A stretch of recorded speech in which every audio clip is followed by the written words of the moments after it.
Josh, are y'all ready? Everything all ready? Good? Okie dokie. It is 5:00 p.m. and I call to order the May 16th, 2023 Board of Trustees meeting. And I apologize that we have a few folks missing. This is a very busy time of year. But we do have 5 of our esteemed board members here, and so we will proceed. Do I hear a motion to enter executive session to discuss employment recommendations and other personnel matters, to receive legal advice in the matter of the South Carolina Freedom Caucus versus Lexington One, and to receive legal advice in the matter of Postal Wait versus Horton? Madam Chair, I move that we enter executive session to discuss employment recommendations and other personnel matters, receive advice in the matter of South Carolina Freedom Caucus versus Lexington One, and receive legal advice in the matter of Postal Wait versus Horton. Thank you, Mrs. Henson. Do I have a second? Second. Thank you, Mrs. Shealy. Is there any discussion? All right. All in favor, please say aye. Aye. Oh, are we voting? Do you want? Oh, Let's what? try it. Yes. Oh, we're boy. still learning our new tricks up here. Hang on. Maybe we could do that for a minute. All right. I get it. Chris votes yes. You vote yes, Chris? Aye. She can do it too. So she's actually the driver for this. All right. And we don't have a screen, so everybody voted yes? Okay. Anyone opposed? The motion carries. We will now enter into executive session.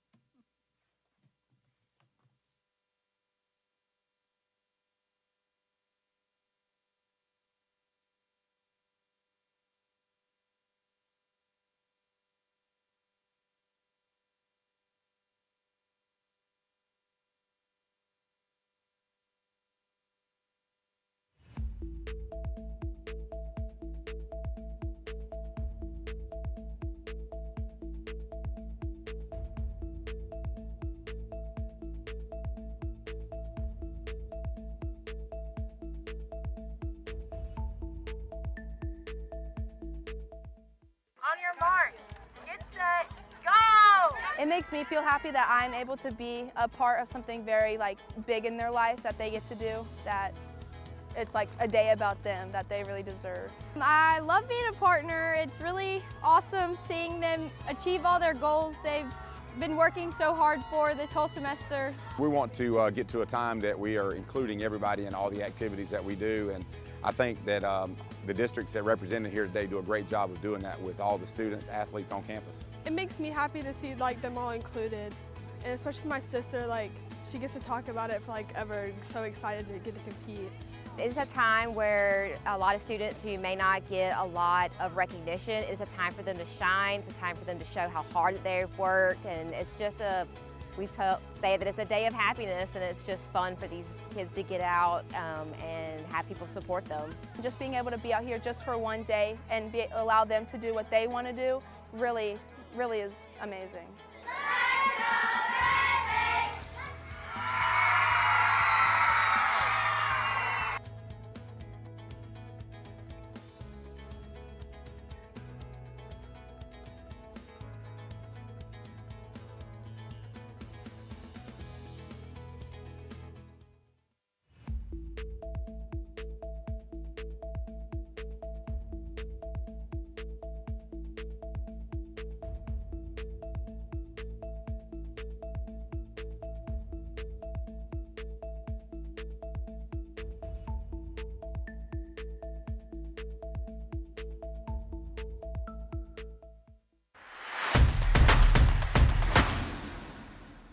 Her teaching was really memorable with the way she would teach the class. It was very interactive, and also she has been supporting me through my career goals in law enforcement. Dr. Jett just has a passion for making kids think outside the box and really push kids to be the best that they can be. I think she genuinely cares about her students and the people that she teaches, and I think she's a very good teacher. Dr. Jett is the kind of teacher that you always hope to get. She's fun and engaging. She loves her students and definitely puts them first and their needs. Teaching is really hard, but she makes it seem like it's very easy and that learning is very easy, and she's always there if someone's falling behind. She has done a tremendous job teaching ELA for many years, and really this year challenged kids in her new position as the Eagles teacher. Just pushed kids and really created a fun but really challenging learning environment for kids. You can tell she cares about her kids and their career and their goals. She's just all around a really good person. The lumpy bumpy thing just rolled over and went back to sleep. I start off with our 5th grade news team. So we have students that are anchors. They work the technical side of things. We have a script person, we have a director. After that, we start our day with story time and students coming in to check out books. I also work with classes, co-teach with teachers. I do lessons, like today, for example, we did a breakout lesson on research. I work to support our curriculum in all subject areas. I also spend time doing the administrative side of the library, which are ordering books, planning lessons, planning book fairs, raising funds to make sure that we have the best materials, the best books for our students. So in 3rd grade, you were doing your mystery. She's nice, kind, loving, caring, and I just like to help her a lot. I love when students come in to check out books. My favorite thing to hear ever is, I don't know what to read, or even I don't like to read, because that is the most exciting part of my day, is to find the book that will light a child up and get them started on the path of reading. A day in the life of a librarian is extremely challenging, but it's so rewarding. I love the academic side of things. I love the people side of things. I love working with others. I love using my creativity.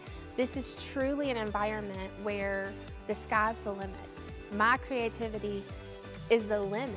I can imagine lessons and things and implement them to meet the needs of our students, our teachers. It is very challenging at times, but it's extremely, extremely rewarding.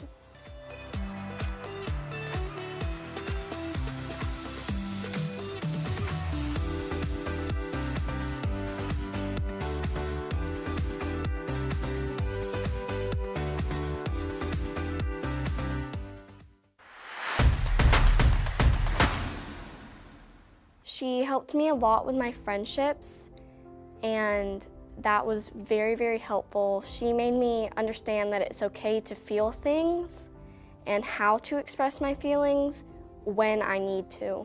She is just truly an amazing, amazing educator. She doesn't just care about the students that are in her care, she cares about her families. She cares about her work colleagues. She is a server.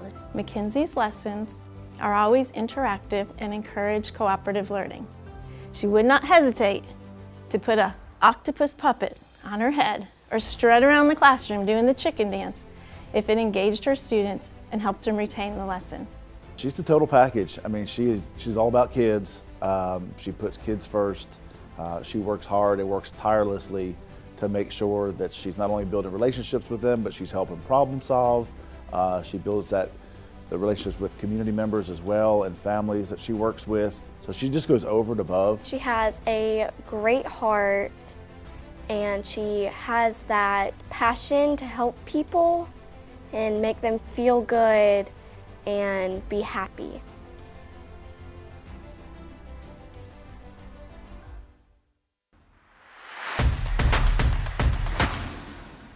The reason why she is my favorite teacher is because she was very nice and kind, and she helped me through so much. Every time I see her, I get so excited. In the classroom, she is always working one-on-one and in small groups with the students. She gets to know them personally. She uses the students' strengths as tools to encourage them to improve. I wasn't that good at math when we first started the grade, but she helped me with those games and teaching us, and so now I know my multiplication facts. She has made an impact on me and so many others because she just makes learning look so much fun, make it seem effortless, and is an inspiration to all who she encounters. Erin really goes above and beyond when it comes to engaging her students and really trying to ignite their passion for learning. She reaches out in ways and knows each and every child that she works with personally and what they need to be successful. And that includes children who are no longer her students. She makes learning very easy.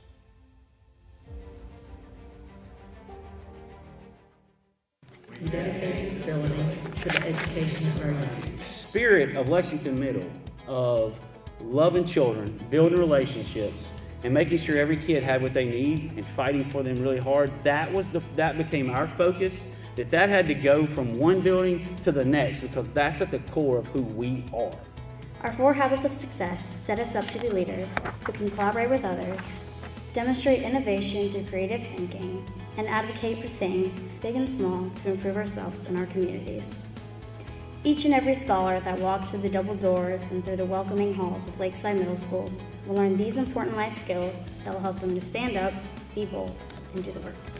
We pledge that this building, which is hereby dedicated, will be used to provide the dynamic learning experiences our students deserve and our community expects.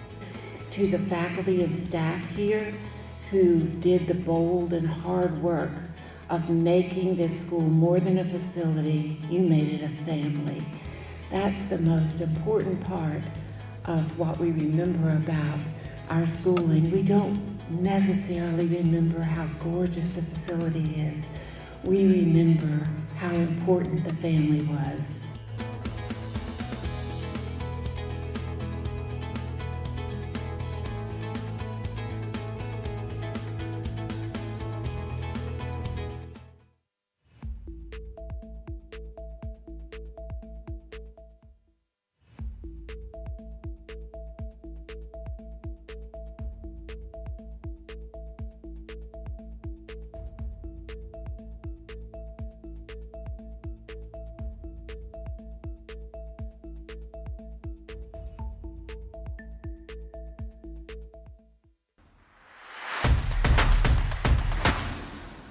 She's one of the best teachers I've ever had, ever. She's so sweet and she really cares about all of her students' opinions, and if one of her students has an idea, she lets them talk it out and think through their thoughts. She really embraces that idea of getting kids to really love what they're reading, to see themselves in the books, to see themselves in the content, and she sits with them, she reads with them, she does all of the work with them.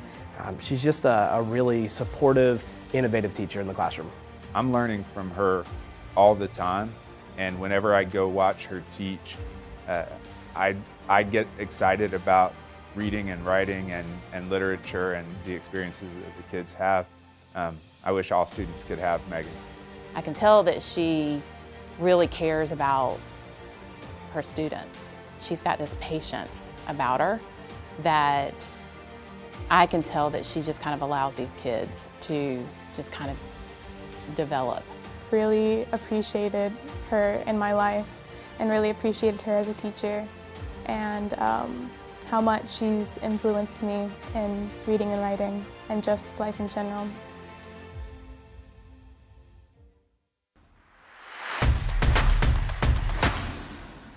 She helps us write, read, do finance, do social studies. Katie is hands down the best that there is. She teaches the most fragile children in our school, and she welcomes them with open arms every single day, always has a wonderful smile on her face, and makes those kids feel like they are all in on our campus every single day. She's the best person ever. Katie is very selfless, and she has even done things outside of the classroom, to help her children. She started a special needs soccer camp that she's doing. She does a special needs preschool during the summertime because she knows that there's just not those opportunities out there for all children. She has a heart for education. She has a heart for her students that she serves. She has a heart for not just helping the students in her classroom, but also for helping those in our school. And she's the same no matter what. So if you look, whenever you see Katie Handel, that is exactly who she is, and we just love her. You're the best teacher in the whole entire world.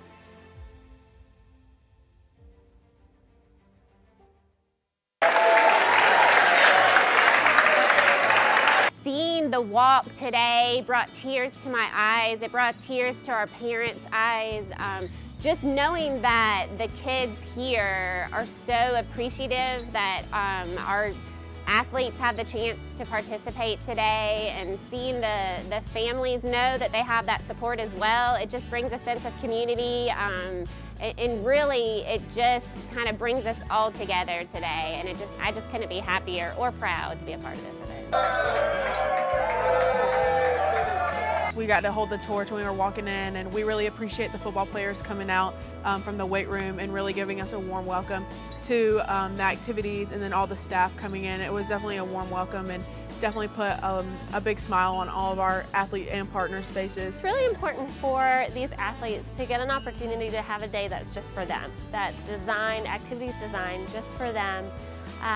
So that they have that feeling of accomplishment, just like any of our other athletes out there. They'll walk away with a medal today, and something that they can truly be proud of that they earned. So it's just a really, really exciting day for them. I wouldn't change you for the world, but change the world for you. It really does mean something. These kids are born, or they develop these disabilities over time, and they can't be changed. A lot of them are lifelong disabilities, so being able to change the perspective of everybody around them to therefore understand them and gives them the quality of life that they deserve.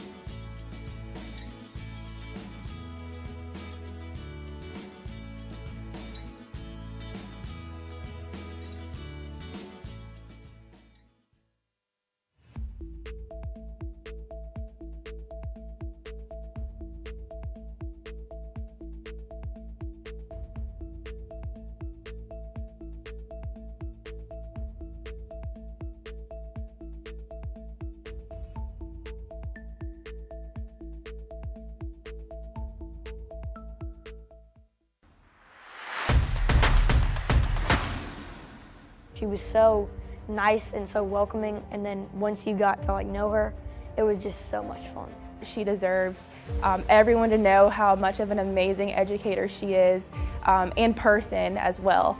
At Meadow Glen, we have a Habits of Success statement that we say, "I'm a tenacious leader who communicates and collaborates with integrity," and that is the definition of Miss Trudy Montgomery. She's an amazing person.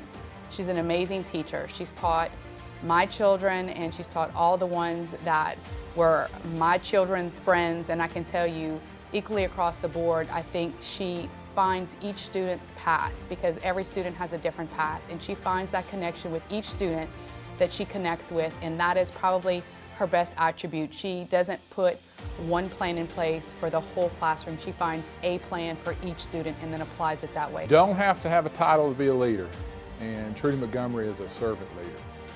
She is an amazing teacher. She challenges and inspires and supports all at the same time.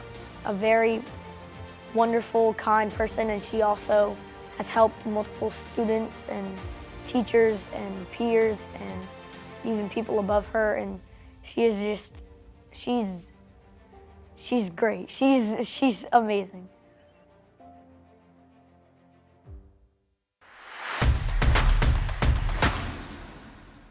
He really made a connection with a lot of his students because we didn't know him as a teacher. We knew him as a friend. He was someone that we were looking forward to seeing and looking forward to learning from. It truly is contagious to see him as he's on the playground with the kids or in the classroom, or as kids are transitioning, high-fiving them in the hallway, having those tough talks at times too, but the kids are so in love with him as a teacher that those tough talks come across very easily for him, and they just really admire what he does. Mr. Brooks fosters a great environment for learning in his classroom, and he is very inspiring. He's passionate about what he does, and sometimes they're learning and they don't even realize that they are learning. I think Mr. Brooks represents what everybody looks for in an incredible teacher, someone who nurtures, someone who cares, someone who's willing to try new things and to push children's creativity,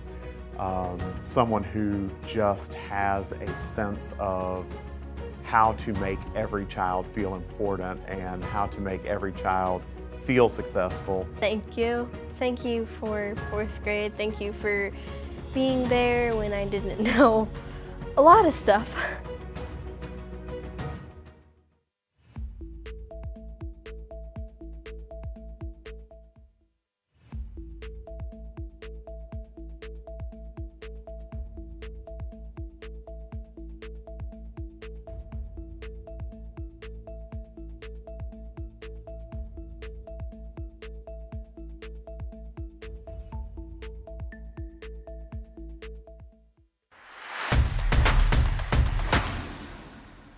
Just a really fun teacher to be with, and she works hard and she knows what she's doing, and she taught us very well. She loves her students unconditionally.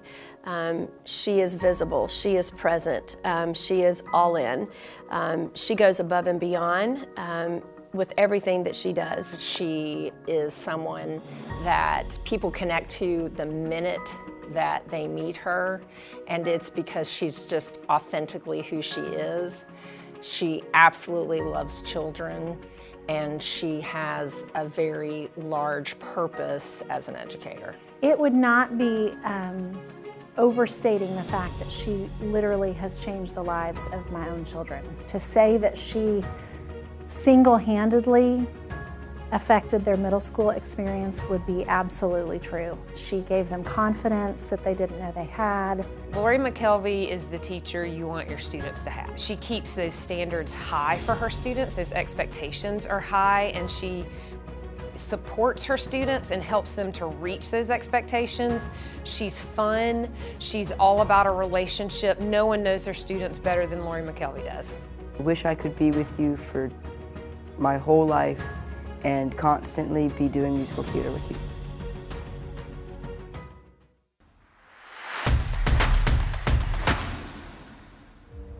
This is the best one.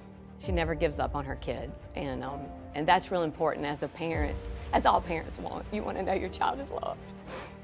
But for us, he's loved, and I know she gets him, and that means everything. The academics is great, and that's very important to us as a family, but the fact that she gets him is probably the most important thing for me as a mother. She is just a jewel. She is a resource for our school, fighter for our students, and everyone loves her. Parents love her, our students love her. She is just amazing. She always adds to my bag of tricks, a bag of strategies, helps me problem solve them, and she's also become a great friend. She has just spent countless amount of time and patience and energy pushing him and not accepting wherever he's at, and always pushing our son to go a little bit further and a little bit higher. And because of that, he's experienced success, he likes it, he is enjoying learning, and there's no place he'd rather be than school. I am Mrs. I love you.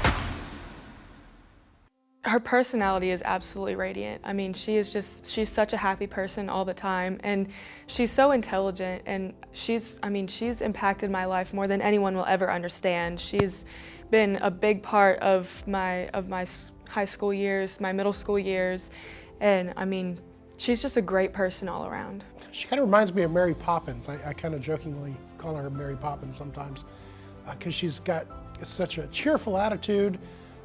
But she's also persistent, and she doesn't give up, and she makes things happen even when they're challenging.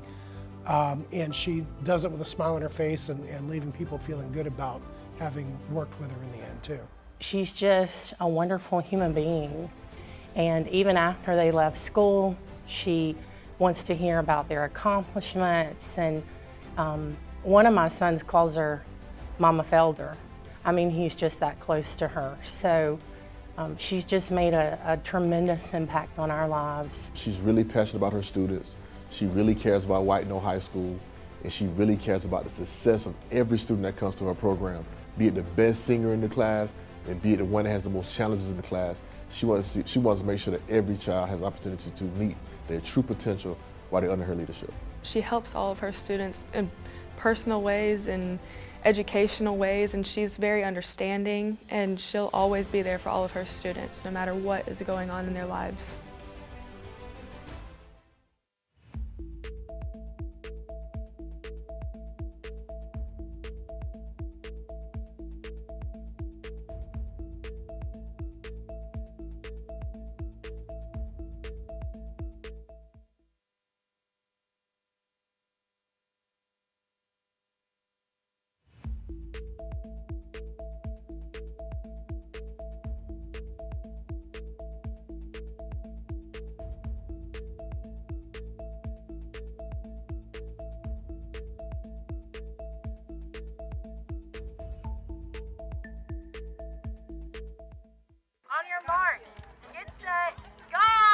It makes me feel happy that I'm able to be a part of something very big in their life that they get to do, that it's like a day about them that they really deserve. I love being a partner. It's really awesome seeing them achieve all their goals they've been working so hard for this whole semester. We want to get to a time that we are including everybody in all the activities that we do, and I think that the districts that represented here today do a great job of doing that with all the student athletes on campus. It makes me happy to see them all included, and especially my sister, she gets to talk about it for ever, so excited to get to compete. It's a time where a lot of students who may not get a lot of recognition, it's a time for them to shine, it's a time for them to show how hard they've worked, and it's just we say that it's a day of happiness, and it's just fun for these kids to get out and have people support them. Just being able to be out here just for one day and allow them to do what they want to do really, really is amazing.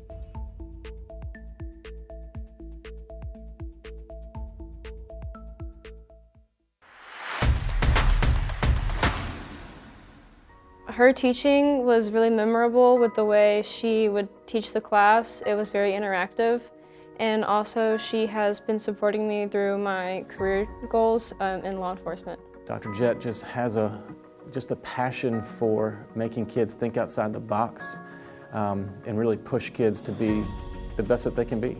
I think she genuinely cares about her students and the people that she teaches, and I think she's a very good teacher. Dr. Jett is the kind of teacher that you always hope to get.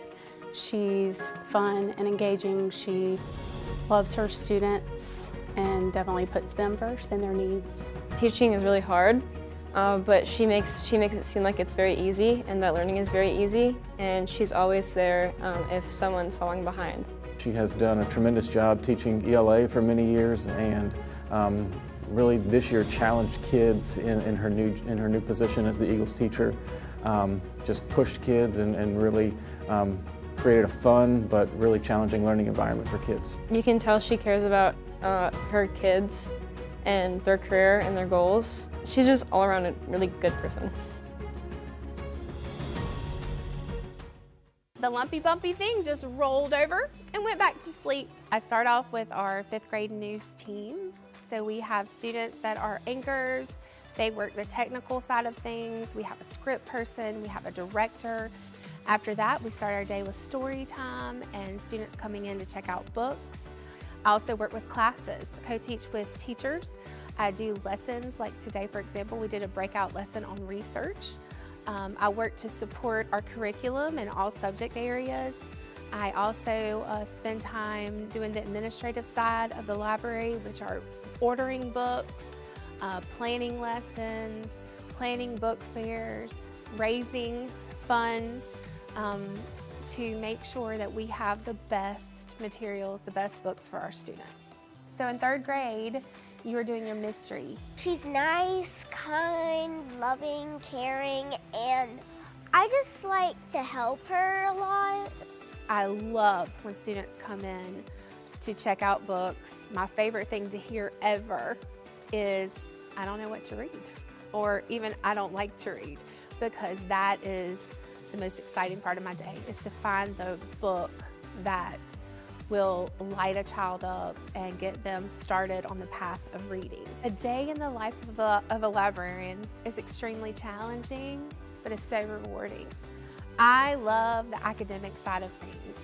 I love the people side of things. I love working with others. I love using my creativity.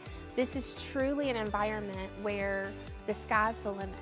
My creativity is the limit. I can imagine lessons and things and implement them to meet the needs of our students, our teachers. It is very challenging at times, but it's extremely, extremely rewarding.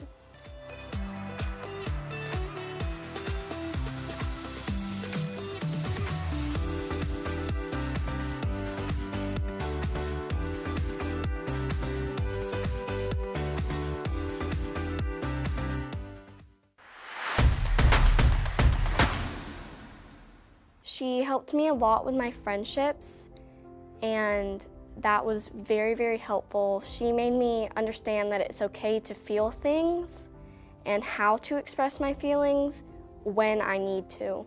She is just truly an amazing, amazing educator. She doesn't just care about the students that are in her care, she cares about her families. She cares about her work colleagues. She is a server. Mackenzie's lessons are always interactive and encourage cooperative learning. She would not hesitate to put an octopus puppet on her head or strut around the classroom doing the chicken dance if it engaged her students and helped them retain the lesson. She's the total package. I mean, she's all about kids. She puts kids first. She works hard and works tirelessly to make sure that she's not only building relationships with them, but she's helping problem solve. She builds the relationships with community members as well and families that she works with. So she just goes over and above. She has a great heart, and she has that passion to help people and make them feel good and be happy.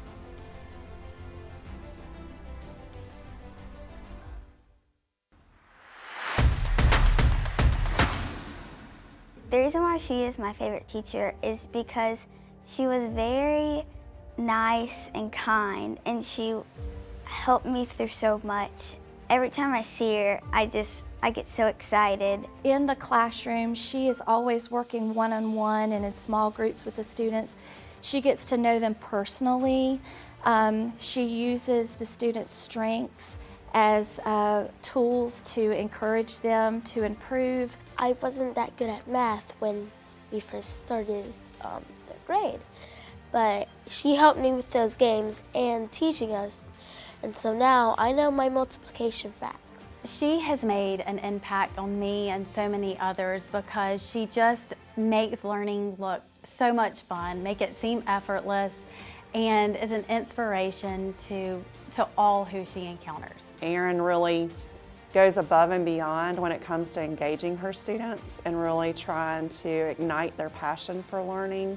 She reaches out in ways and knows each and every child that she works with personally and what they need to be successful. And that includes children who are no longer her students. She makes learning very easy.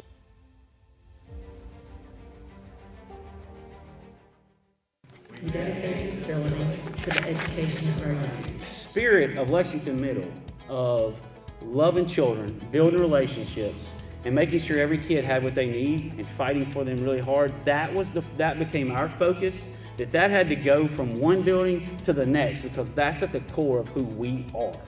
Our 4 habits of success set us up to be leaders who can collaborate with others, demonstrate innovation through creative thinking, and advocate for things, big and small, to improve ourselves and our communities.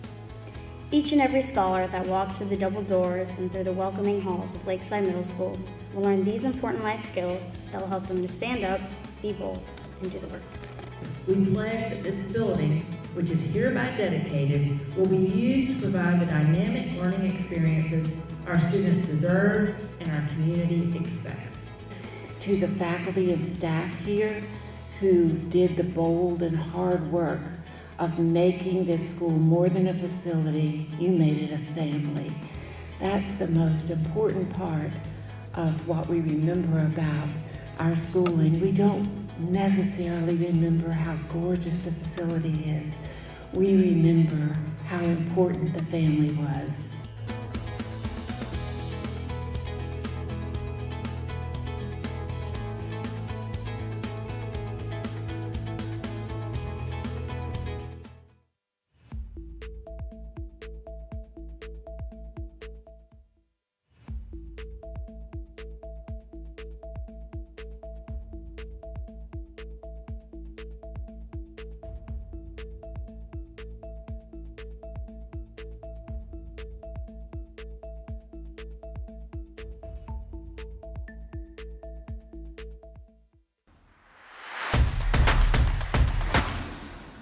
She's one of the best teachers I've ever had, ever. She's so sweet and she really cares about all of her students' opinions, and if one of her students has an idea, she lets them talk it out and think through their thoughts. She really embraces that idea of getting kids to really love what they're reading, to see themselves in the books, to see themselves in the content, and she sits with them, she reads with them, she does all of the work with them. She's just a really supportive, innovative teacher in the classroom. I'm learning from her all the time, and whenever I go watch her teach, I get excited about reading and writing and literature and the experiences that the kids have. I wish all students could have Megan. I can tell that she really cares about her students. She's got this patience about her that I can tell that she just kind of allows these kids to just kind of develop. Really appreciated her in my life and really appreciated her as a teacher, and how much she's influenced me in reading and writing and just life in general.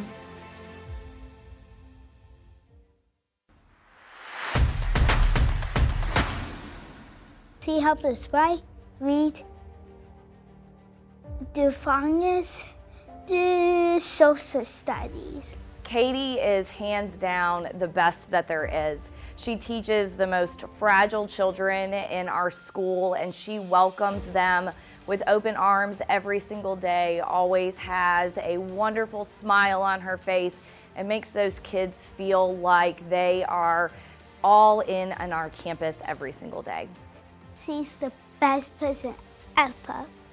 Katie is very selfless, and she has even done things outside of the classroom, to help her children. She started a special needs soccer camp that she's doing. She does a special needs preschool during the summertime because she knows that there's just not those opportunities out there for all children. She has a heart for education. She has a heart for her students that she serves. She has a heart for not just helping the students in her classroom, but also for helping those in our school.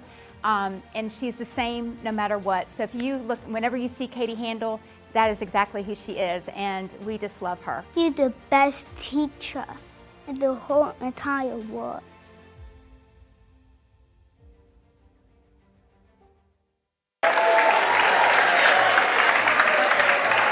Seeing the walk today brought tears to my eyes. It brought tears to our parents' eyes.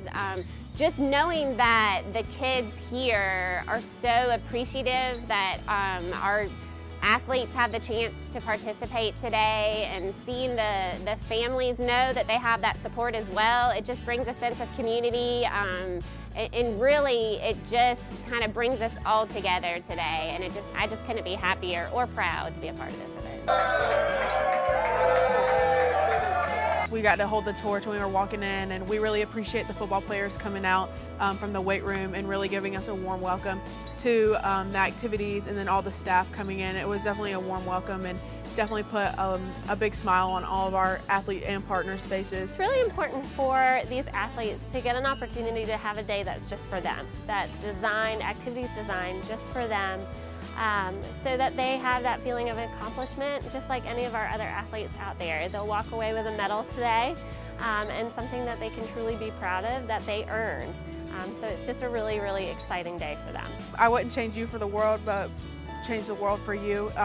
It really does mean something. These kids are born, or they develop these disabilities over time, and they can't be changed. A lot of them are lifelong disabilities, so being able to change the perspective of everybody around them to therefore understand them and gives them the quality of life that they deserve.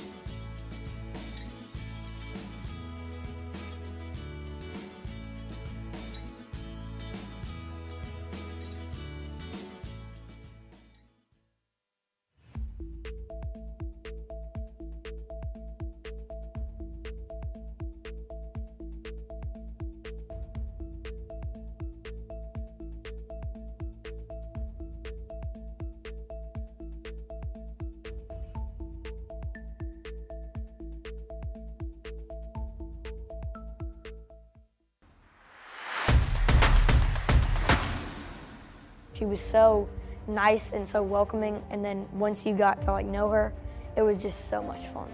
She deserves everyone to know how much of an amazing educator she is, in person as well. At Meadow Glen, we have a Habits of Success statement that we say, "I'm a tenacious leader who communicates and collaborates with integrity," and that is the definition of Miss Trudy Montgomery. She's an amazing person. She's an amazing teacher. She's taught my children, and she's taught all the ones that were my children's friends, and I can tell you, equally across the board, I think she finds each student's path, because every student has a different path, and she finds that connection with each student that she connects with, and that is probably her best attribute. She doesn't put one plan in place for the whole classroom. She finds a plan for each student and then applies it that way. Don't have to have a title to be a leader, and Trudy Montgomery is a servant leader. She is an amazing teacher. She challenges and inspires and supports all at the same time. A very wonderful, kind person, and she also has helped multiple students and teachers and peers and even people above her, and she is just, she's great. She's amazing.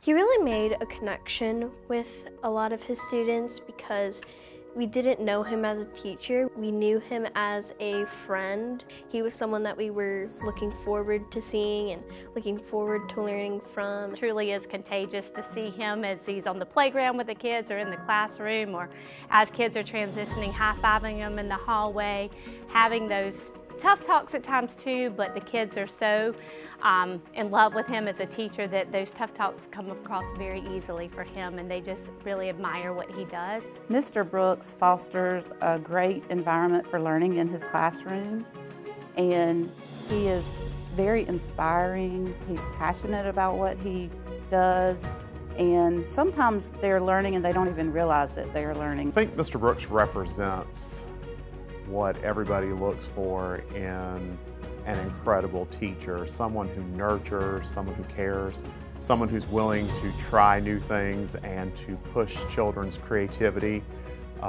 someone who just has a sense of how to make every child feel important and how to make every child feel successful. Thank you. Thank you for 4th grade. Thank you for being there when I didn't know a lot of stuff.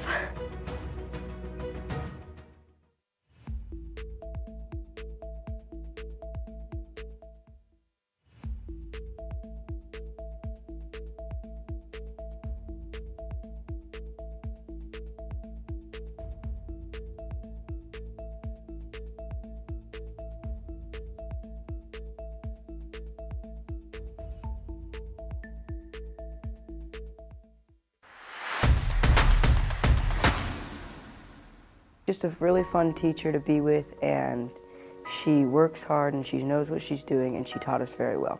She loves her students unconditionally. She is visible, she is present, she is all in. She goes above and beyond with everything that she does. She is someone that people connect to the minute that they meet her, and it's because she's just authentically who she is.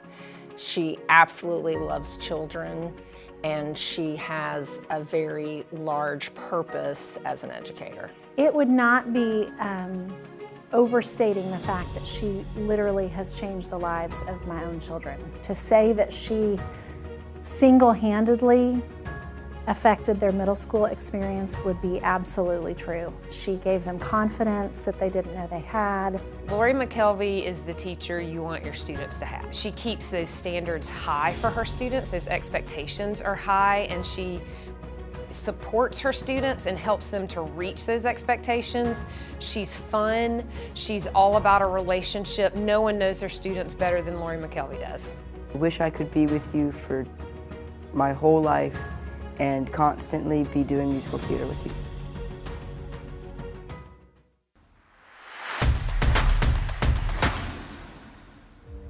This is the best one. She never gives up on her kids, and that's real important as a parent, as all parents want. You want to know your child is loved.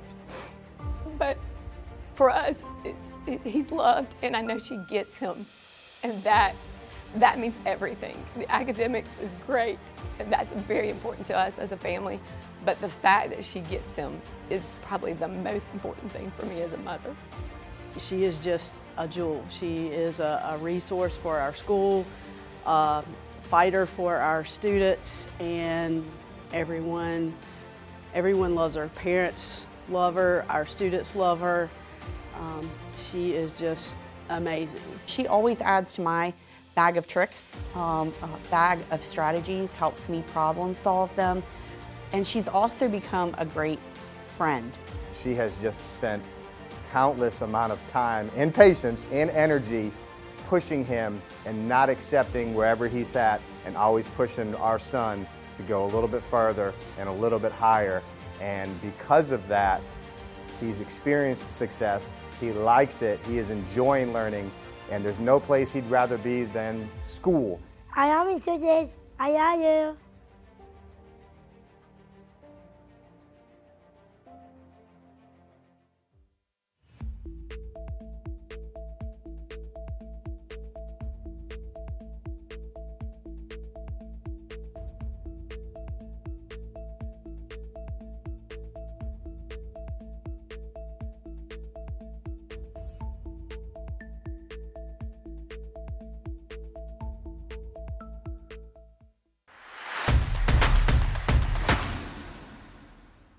Her personality is absolutely radiant. I mean, she's such a happy person all the time, and she's so intelligent, and she's impacted my life more than anyone will ever understand. She's been a big part of my high school years, my middle school years, and I mean, she's just a great person all around. She kind of reminds me of Mary Poppins. I kind of jokingly call her Mary Poppins sometimes, because she's got such a cheerful attitude, but she's also persistent, and she doesn't give up, and she makes things happen even when they're challenging, and she does it with a smile on her face and leaving people feeling good about having worked with her in the end too. She's just a wonderful human being, and even after they left school, she wants to hear about their accomplishments, and one of my sons calls her Mama Felder. I mean, he's just that close to her. So she's just made a tremendous impact on our lives. She's really passionate about her students. She really cares about White Knoll High School, and she really cares about the success of every student that comes to her program, be it the best singer in the class, and be it the one that has the most challenges in the class. She wants to make sure that every child has the opportunity to meet their true potential while they're under her leadership. She helps all of her students in personal ways and educational ways, and she's very understanding, and she'll always be there for all of her students, no matter what is going on in their lives.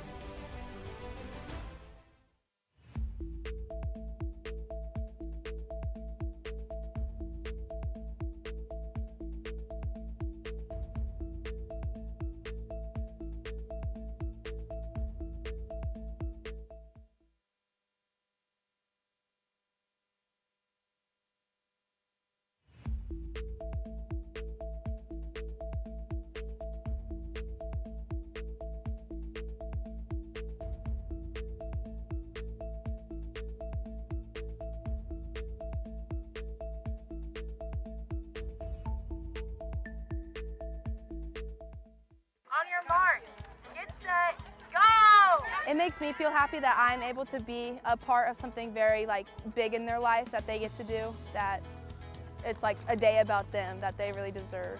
I love being a partner. It's really awesome seeing them achieve all their goals they've been working so hard for this whole semester. We want to get to a time that we are including everybody in all the activities that we do, and I think that the districts that represented here today do a great job of doing that with all the student athletes on campus. It makes me happy to see them all included, and especially my sister, she gets to talk about it for ever, so excited to get to compete.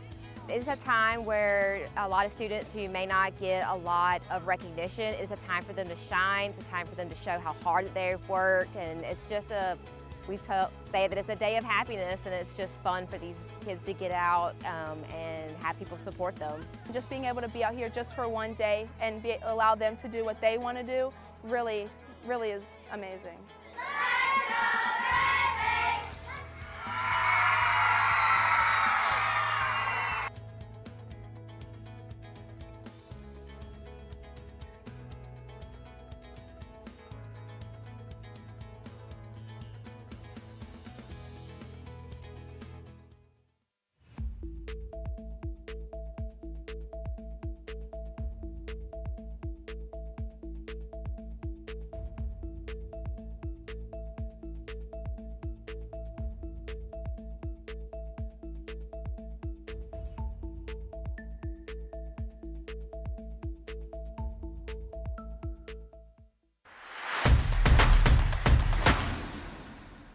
Her teaching was really memorable with the way she would teach the class. It was very interactive, and also she has been supporting me through my career goals in law enforcement. Dr. Jett just has a passion for making kids think outside the box and really push kids to be the best that they can be.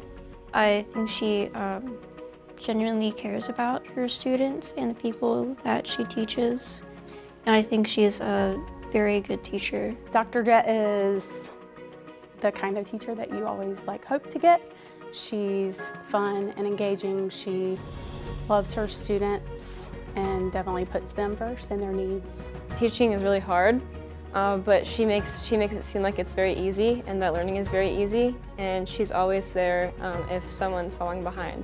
She has done a tremendous job teaching ELA for many years, and really this year challenged kids in her new position as the Eagles teacher. Just pushed kids and really created a fun but really challenging learning environment for kids. You can tell she cares about her kids and their career and their goals. She's just all around a really good person. The lumpy bumpy thing just rolled over and went back to sleep. I start off with our 5th grade news team. So we have students that are anchors. They work the technical side of things. We have a script person, we have a director. After that, we start our day with story time and students coming in to check out books. I also work with classes, co-teach with teachers. I do lessons, like today, for example, we did a breakout lesson on research. I work to support our curriculum in all subject areas.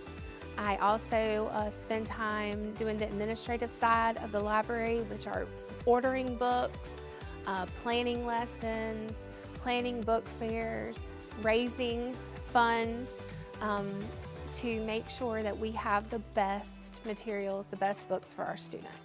So in 3rd grade, you were doing your mystery. She's nice, kind, loving, caring, and I just like to help her a lot. I love when students come in to check out books. My favorite thing to hear ever is, I don't know what to read, or even I don't like to read, because that is the most exciting part of my day, is to find the book that will light a child up and get them started on the path of reading. A day in the life of a librarian is extremely challenging, but it's so rewarding. I love the academic side of things.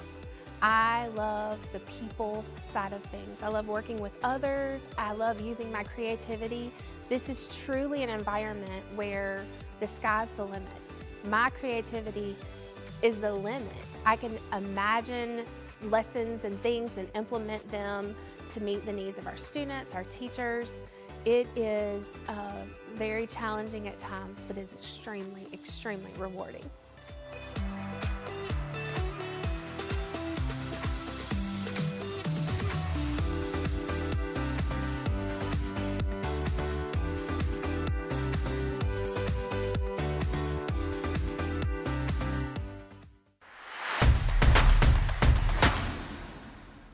She helped me a lot with my friendships, and that was very, very helpful. She made me understand that it's okay to feel things and how to express my feelings when I need to.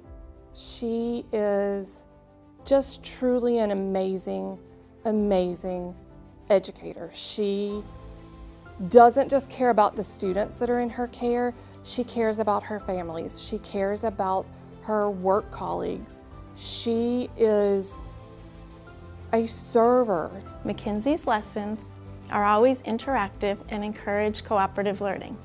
She would not hesitate to put an octopus puppet on her head or strut around the classroom doing the chicken dance if it engaged her students and helped them retain the lesson. She's the total package. I mean, she's all about kids. She puts kids first. She works hard and works tirelessly to make sure that she's not only building relationships with them, but she's helping problem solve. She builds the relationships with community members as well and families that she works with. So she just goes over and above. She has a great heart, and she has that passion to help people and make them feel good and be happy.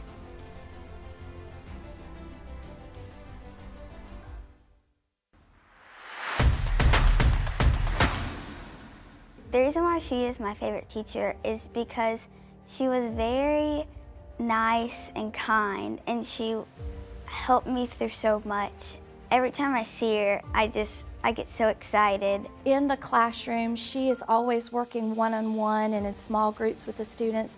She gets to know them personally. She uses the students' strengths as tools to encourage them to improve. I wasn't that good at math when we first started the grade, but she helped me with those games and teaching us, and so now I know my multiplication facts. She has made an impact on me and so many others because she just makes learning look so much fun, make it seem effortless, and is an inspiration to all who she encounters. Erin really goes above and beyond when it comes to engaging her students and really trying to ignite their passion for learning. She reaches out in ways and knows each and every child that she works with personally and what they need to be successful. And that includes children who are no longer her students. She makes learning very easy.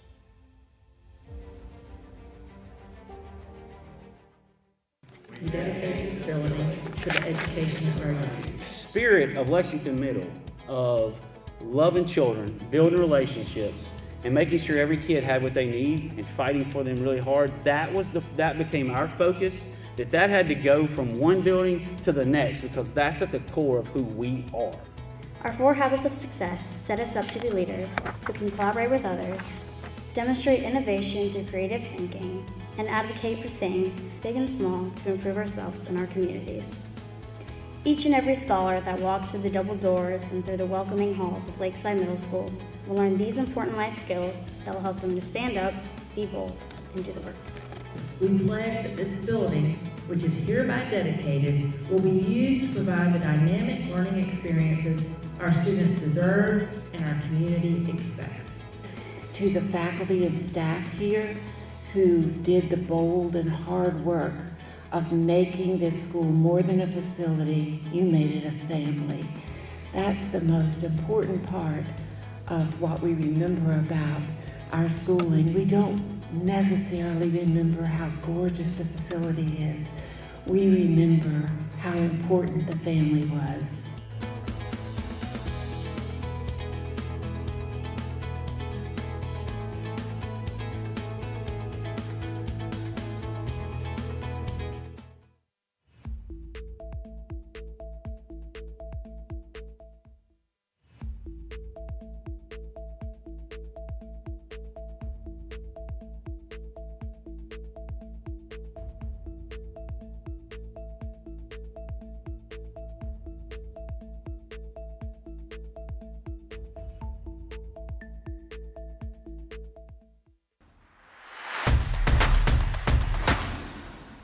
She's one of the best teachers I've ever had, ever. She's so sweet and she really cares about all of her students' opinions, and if one of her students has an idea, she lets them talk it out and think through their thoughts. She really embraces that idea of getting kids to really love what they're reading, to see themselves in the books, to see themselves in the content, and she sits with them, she reads with them, she does all of the work with them.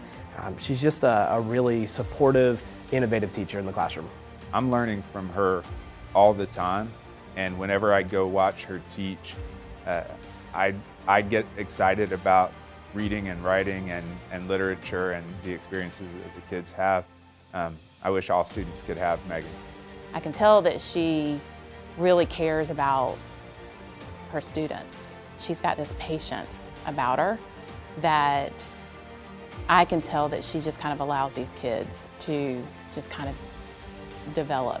Really appreciated her in my life and really appreciated her as a teacher, and how much she's influenced me in reading and writing and just life in general.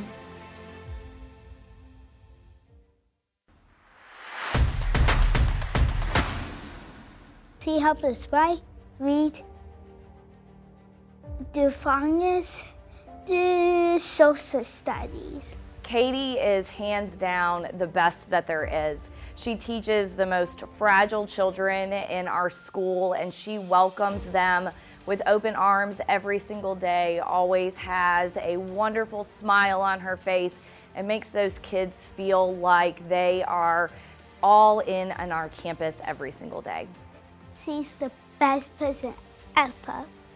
Katie is very selfless, and she has even done things outside of the classroom. to help her children. She started a special needs soccer camp that she's doing. She does a special needs preschool during the summertime because she knows that there's just not those opportunities out there for all children. She has a heart for education. She has a heart for her students that she serves. She has a heart for not just helping the students in her classroom, but also for helping those in our school.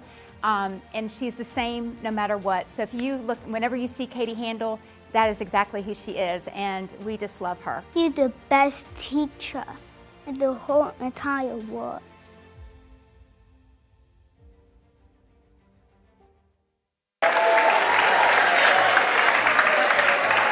Seeing the walk today brought tears to my eyes. It brought tears to our parents' eyes.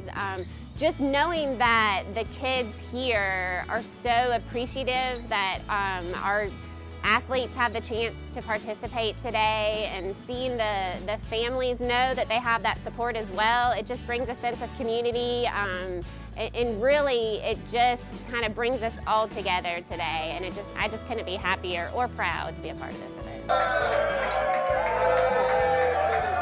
We got to hold the torch when we were walking in, and we really appreciate the football players coming out from the weight room and really giving us a warm welcome to the activities, and then all the staff coming in. It was definitely a warm welcome and definitely put a big smile on all of our athlete and partners' faces. It's really important for these athletes to get an opportunity to have a day that's just for them, that's designed, activities designed just for them, so that they have that feeling of accomplishment, just like any of our other athletes out there. They'll walk away with a medal today, and something that they can truly be proud of that they earned. So it's just a really, really exciting day for them. I wouldn't change you for the world, but change the world for you. It really does mean something. These kids are born, or they develop these disabilities over time, and they can't be changed. A lot of them are lifelong disabilities, so being able to change the perspective of everybody around them to therefore understand them and gives them the quality of life that they deserve.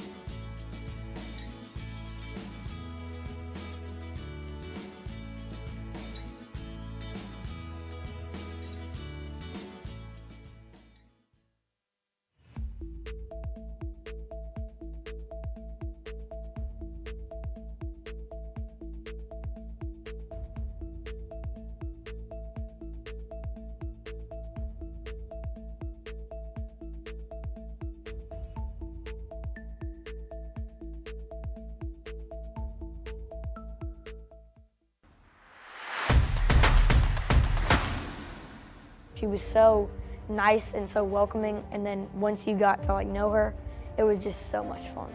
She deserves everyone to know how much of an amazing educator she is in person as well. At Meadow Glen, we have a Habits of Success statement that we say, "I'm a tenacious leader who communicates and collaborates with integrity," and that is the definition of Miss Trudy Montgomery. She's an amazing person.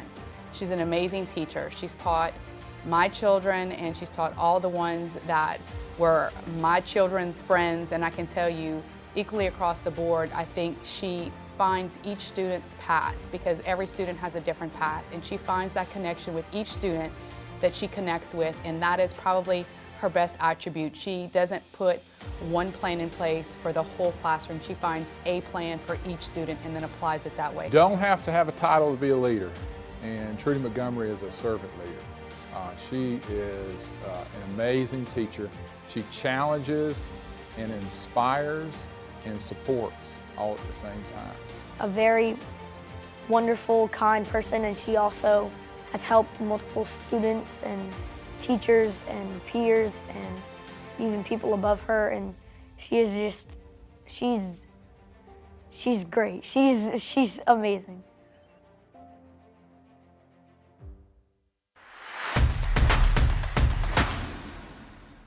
He really made a connection with a lot of his students because we didn't know him as a teacher. We knew him as a friend. He was someone that we were looking forward to seeing and looking forward to learning from. It truly is contagious to see him as he's on the playground with the kids or in the classroom, or as kids are transitioning, high-fiving them in the hallway, having those tough talks at times too, but the kids are so in love with him as a teacher that those tough talks come across very easily for him, and they just really admire what he does. Mr. Brooks fosters a great environment for learning in his classroom, and he is very inspiring. He's passionate about what he does, and sometimes they're learning and they don't even realize that they're learning. I think Mr. Brooks represents what everybody looks for in an incredible teacher, someone who nurtures, someone who cares, someone who's willing to try new things and to push children's creativity, someone who just has a sense of how to make every child feel important and how to make every child feel successful. Thank you. Thank you for 4th grade. Thank you for being there when I didn't know a lot of stuff.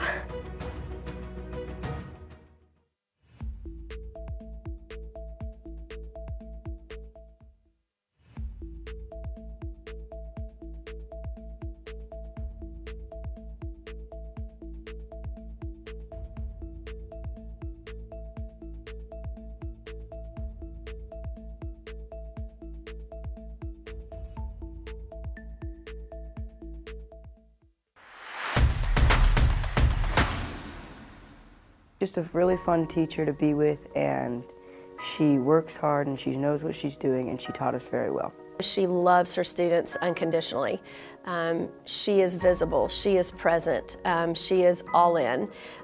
She goes above and beyond with everything that she does. She is someone that people connect to the minute that they meet her, and it's because she's just authentically who she is.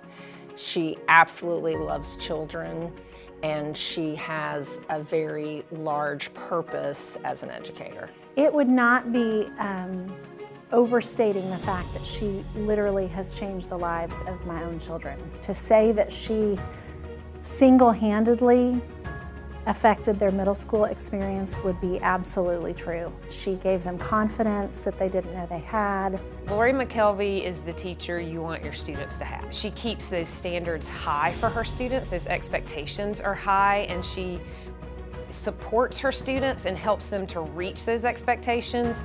She's fun, she's all about a relationship. No one knows their students better than Lori McKelvey does. I wish I could be with you for my whole life and constantly be doing musical theater with you.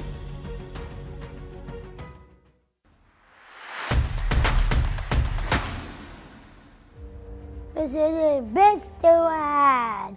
She never gives up on her kids, and that's real important as a parent, as all parents want. You want to know your child is loved.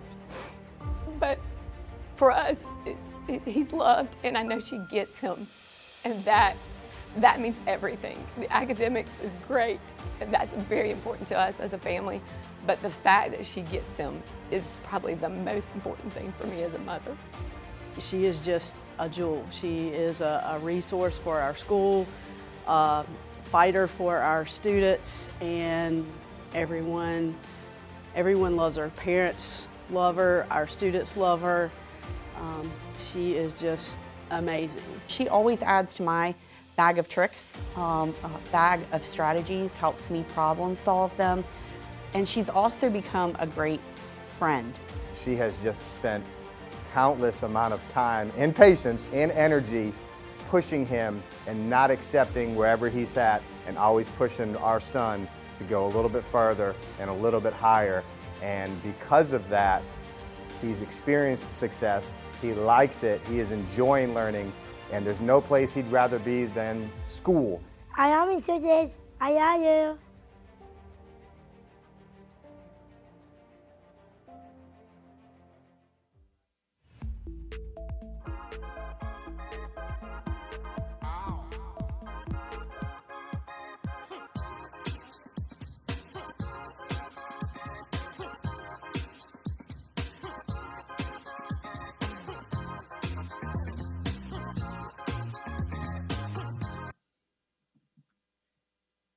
Thank you very much. We apologize for being a few minutes late. Do I hear a motion to conclude executive session and return to general session? Madam Chair, I move we conclude executive session and return to general session. Thank you, Mrs. Henson. Do I have a second? Second. Thank you, Mr. Rice. Is there any discussion? All right, hearing none. All in we're not logged in. Let's just do the voice vote. All in favor, please say aye. Aye. Anyone opposed? The motion carries. Sorry, we got to get Let's get logged in. organized here. All right. I call to order the general session of the May 16th board meeting. The district is in compliance with the South Carolina Freedom of Information Act by notifying the media of the date, time, and place of the meeting. The district tapes the meeting for accuracy in preparing the minutes. Please join me for the Pledge of Allegiance.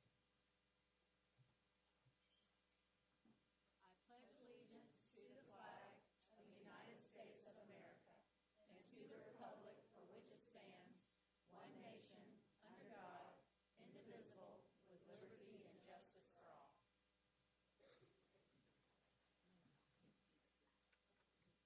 We're imagining it. Does everybody need a minute to get organized? I just got logged in.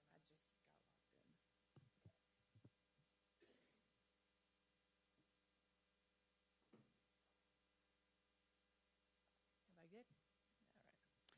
Do I hear a motion to approve the agenda as presented? Madam Chair, I move we approve the agenda as presented. Thank you, Mrs. Henson. Do I have a second? Second. Thank you, Mr. Rice. Let's do this by voice vote as well. All in favor, please say aye. Aye. Anyone opposed? And the motion carries.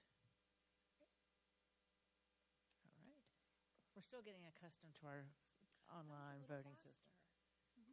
Do I hear a motion to approve the consent agenda as presented? Madam Chair, I move we approve the consent agenda as presented. Thank you, Mrs. Henson. Do I have a second? Second. Thank you, Mr. Rice. Is there any discussion? Yes, ma'am. On the minutes of the April 25th meeting, I did not assist the board with the motions to go into and come out of executive session. So the minutes are correct as read. But when I asked an attorney for advice about how to correct the record so that it reflects what was discussed in executive session, I was advised to simply ask the board's permission as you approve the minutes to allow me to add a statement to the minutes that indicates the executive session focused on a discussion of employment matters regarding compensation, not about any salary schedule. Okay. Thank you, Dr. Postlethwaite. Board, you have heard her addition to the minutes. All right. Any other discussion? All right. All in favor of the consent agenda, please vote. We'll try this one online. There it is. All right. All in favor, please vote yes. Anyone opposed, vote no.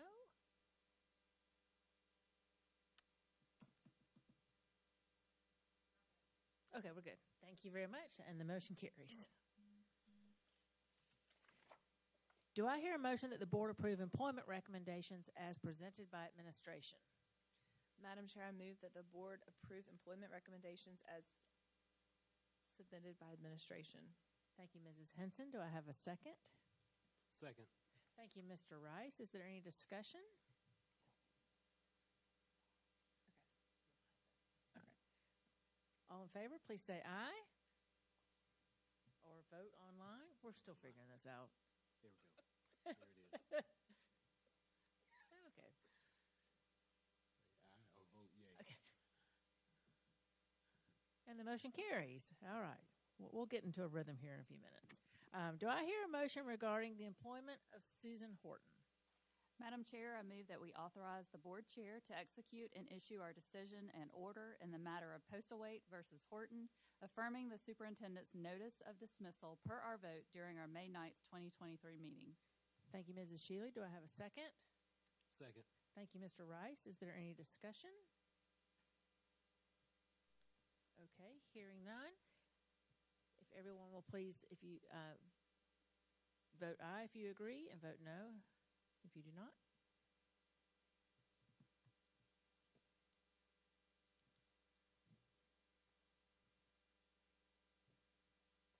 All right, and the motion carries.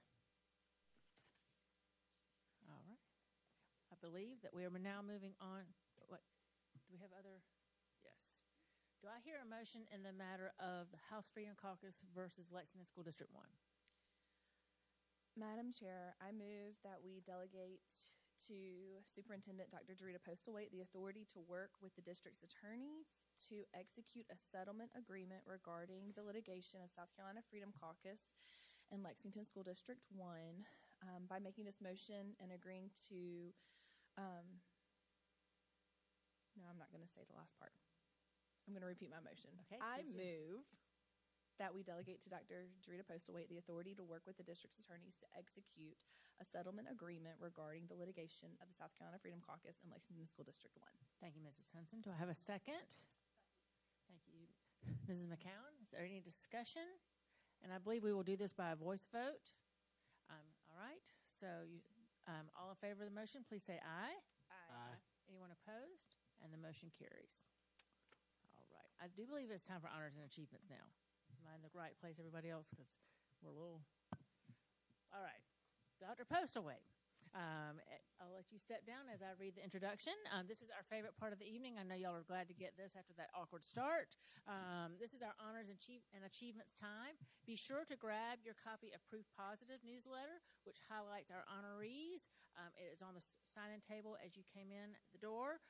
You'll want to get a few extra copies and look at it over the summer as you're on break. A little extra reading there.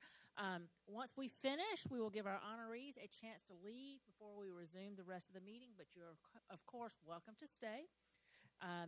We have several honorees tonight, so when you hear your name, please come and stand with Dr. Postlewaite, and we will tell the audience about you and your achievement.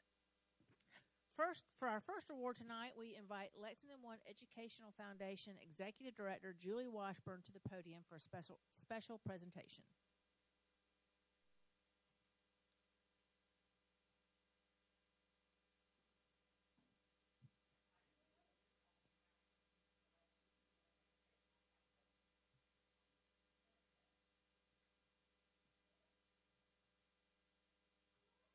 Okay, sorry, y'all. I'm excited to be here on behalf of the Lexington One Educational Foundation to present the 18th Annual Joseph M. Bedenbaugh Administrator of the Year Award. Established in 2005 by the Educational Foundation, this award recognizes an effective and deserving administrator within the district while also honoring an esteemed administrator from the original Lexington District 1 staff of 1952, Mr. Joseph M. Bedenbaugh. He worked for the district for 36 years, and he served as a 7th grade math teacher, a principal, and an assistant superintendent for personnel and federal programs. And he was also a World War II veteran who served in the U.S. Air Force. Although he retired in 1983, he continued to serve Lexington District 1 for many years.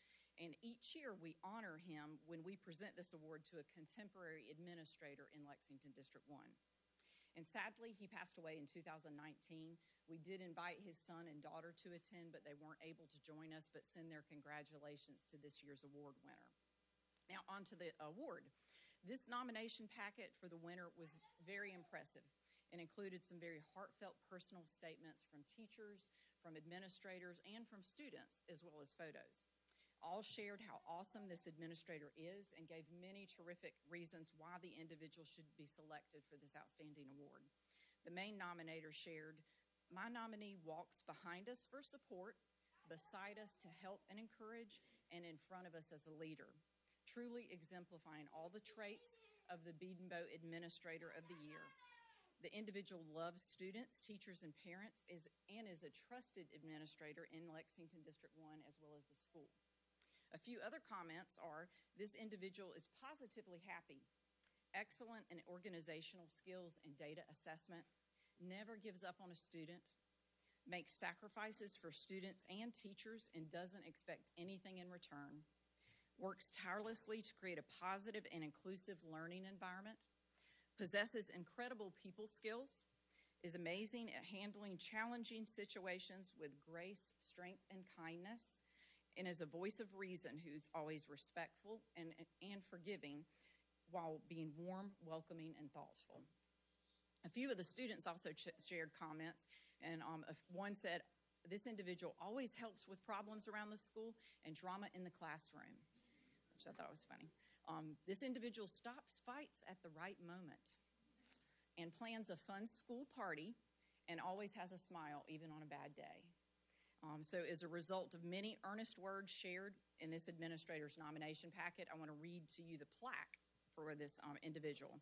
Our 2023 Joseph M. Biedenbow Administrator of the Year Award is presented to this individual on behalf of the Lexington One Educational Foundation in recognition of outstanding leadership and commitment to education as an assistant principal in Lexington School District One, for a genuine love and compassion for students and a never-ending faith in the abilities to learn, grow, and succeed academically and personally, for a passion for education, focus on continuous improvement, and strong organizational skills with students' needs always at the forefront, for an ability to positively lead and encourage others kindly, professionally, truthfully, and patiently, for an amazing skills as an attentive listener, graceful and respectful communicator, and a beloved leader in the school and district, Margaret Shillett exemplifies and demonstrates through action and example an outstanding dedication to excellence in education. So we want to recognize Margaret this evening for this achievement.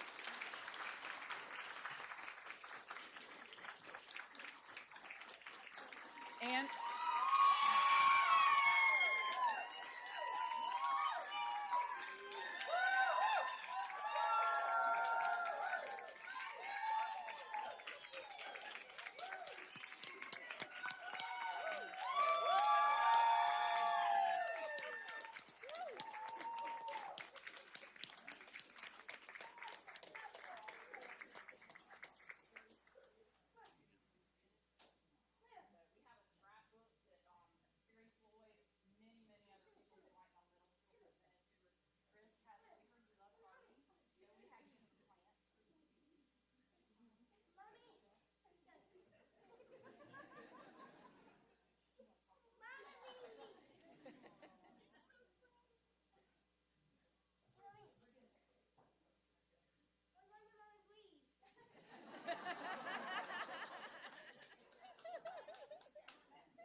congratulations, Mrs. Shillett, a very deserving honor.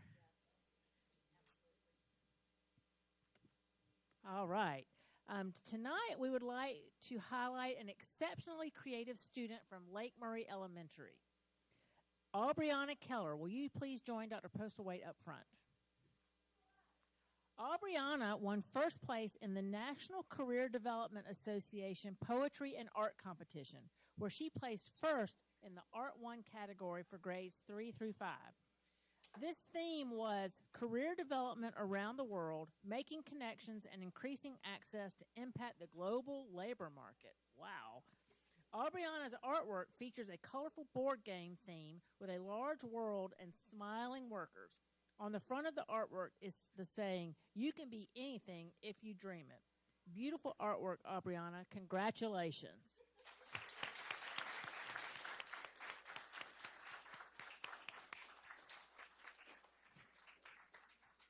All right, now we turn our attention to some star athletes in the making. Recently, some Midway Elementary students won first place in the Punt, Pass, and Kick USA Incorporated competition.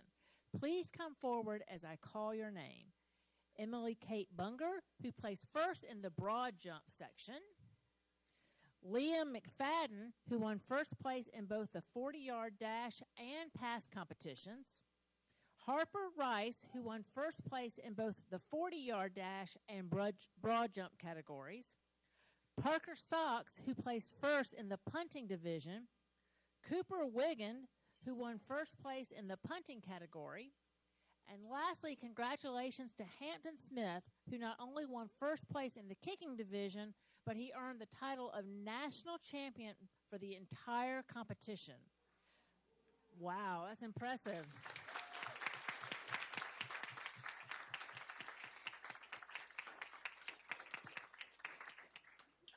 The Punt, Pass, and Kick USA Incorporated competition creates a lively and engaging forum for boys and girls to compete individually against their peers in football. We are so proud of these football stars. Congratulations.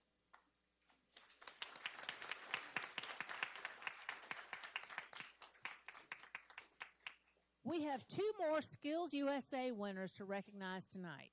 Recently, students placed first at the state-level Skills USA competition in Greenville this past March. Please come forward as I call your name. From River Bluff High, Tanner Conway placed first in the collision damage repair category. And from Whitenow High, Aaron Chavero placed first in the collision damage appraisal category. These students participate in Lexington Technology Center's Skill USA program, and they are led by advisor Heath Kostenbader. Congratulations, guys.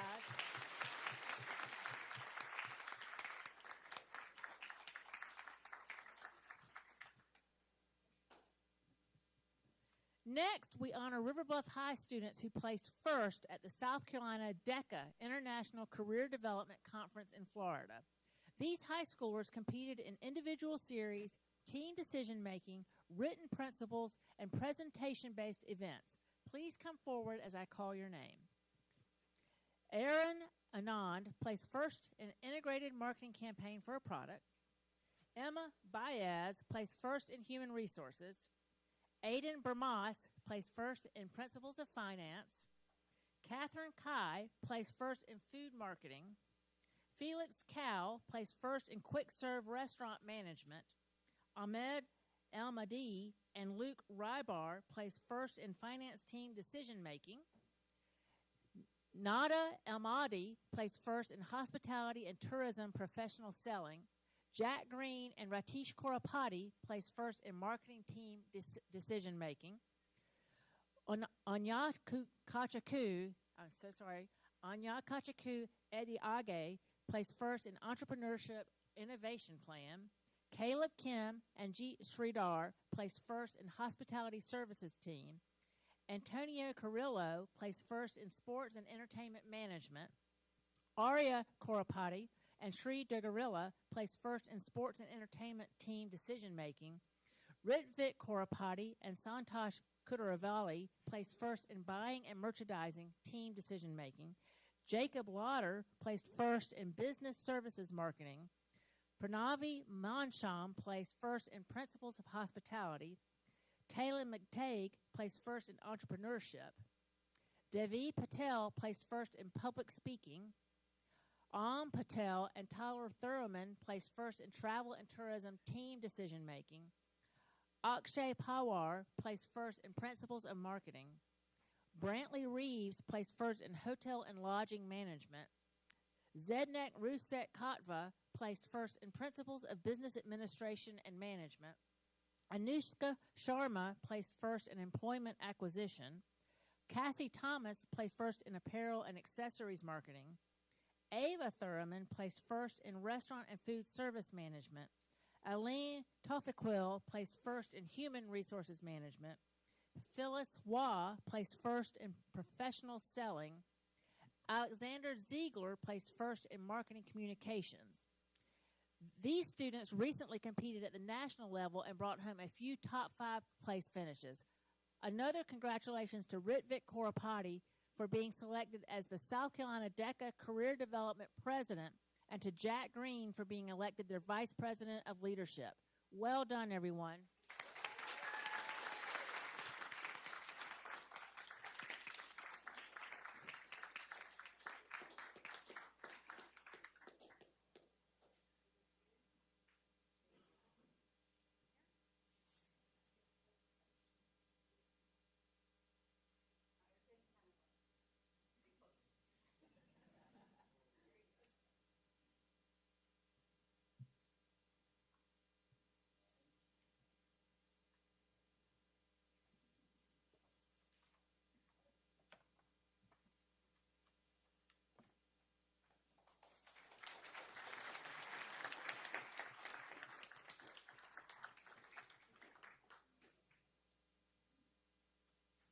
Next, once again, we invite the Lexington One Educational Foundation Executive Director, Julie Washburn, up front with Dr. Postlewaite, as well as Mathematics ESSA Title II Part A Coordinator, Hillary Morgan, and Lisa Ross, a Lexington One Elementary math coach at New Providence Elementary School. The Lexington One Educational Foundation awarded Hillary and Lisa the Counting Collections for Mathematics Grant Award, totaling $33,016.73. That's a very precise amount. Wow. The goal for Counting Collections is to improve the counting ability of our students at an early age and will impact 315 teachers and 5,982 students in kindergarten, first grade, and second grade. As part of the initiative, baggies of items like buttons, gemstones, pom-poms, and mini erasers will be created for students to count. The bags will be used in counting buckets for teachers. Counting fun objects makes this activity extremely engaging for the district's younger students. Congratulations on this initiative.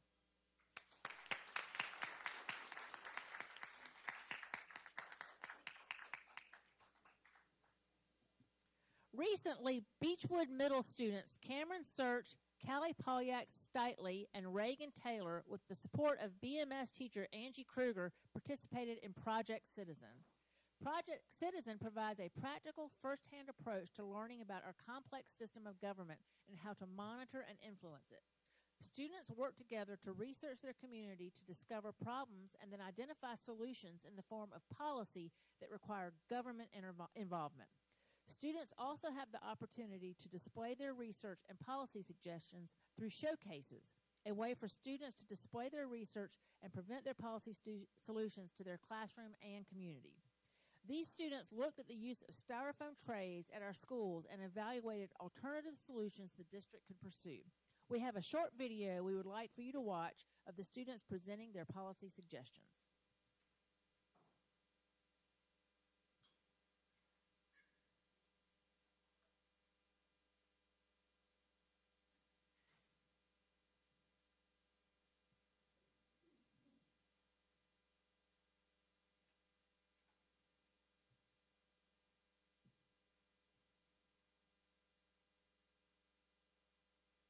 Good evening. Since COVID-19 hit, many schools in our district have switched from reusable to styrofoam trays. Because of this, the middle schools in our district produce on average 504,000 trays into landfills each year. Beechwood supplies 63,000 of these trays into that total. It is shown that landfills are made up of styrofoam trays 30%, and 20% of that 30% is shown to be scattered throughout the land and water. This has dangerous side effects for our environment because whenever they decompose, they leak dangerous poisons into our water system and the earth. Not only does this harm the ground, but it also harms animals because they mistake it for food. The production of styrofoam also damages our ozone layer. Furthermore, it has dangerous side effects for people as well. When you are constantly exposed to styrofoam, it can cause skin, eye, and respiratory irritation. Whenever hot food is also placed on styrofoam trays, it leads to cancerous carcinogens being released. Because of these side effects, many other towns such as Folly Beach, Charleston, and Hilton Head have banned styrofoam. Serving our food on styrofoam trays is only one of many ways. There are dishwasher reusable, plastic, aluminum, and biodegradable. However, if we were to switch to dishwasher trays, We would need another worker because our cafeteria is already overloaded. This would result in a $37,988 salary. Those reusable trays would ultimately also end up being in a landfill. So would plastic and aluminum. This would further damage our environment. Not only that, it costs $50 to $100 to dispose of trash per ton. However, it is only $20 per ton to compost, which would be how we dispose of biodegradable trays. Not only are they better for our ecosystem, it would push our role as a leader in our community. However, they are 6 cents on average more expensive, with 18.5 cents per tray, and styrofoam being only 12.5. It is, however, worth the splurge. Earlier this year, Project Citizen created a Google form to see what our BMS student, staff, and parents think of the switch. 49 kids, 4 parents, and 17 staff in total all replied to this Google form. 71 out of the 80 people support our switch. That is the major support in just our school. We can compost or recycle these biodegradable trays in our own Lexington. Some of the steps we use to get this far is to research about how styrofoam affects not only our planet, but us. We had to also research our alternate solutions or other options. We had to research their pros and cons, and we also had to email others, like Kara Taylor and Gloria Jenkinson. For letters of support, we had to gain support through our Google form, and we had to present. A few months ago, a Green Steps manager came to see how green Beechwood Middle School is, and the manager saw our presentation and what we were doing, and he knew people, and he worked with people who could help recycle and compost these new trays. Bans have passed in more than 200 cities. Compostable trays are made from recycled newspapers, while the ones now are made from petroleum products. All different materials decompose at all different times. Styrofoam never decomposes, unlike others that decompose in weeks, months, or years. 3 million styrofoam products are made in the U.S. each year. Thank you for listening to our concerns and considering switching to biodegradable trays.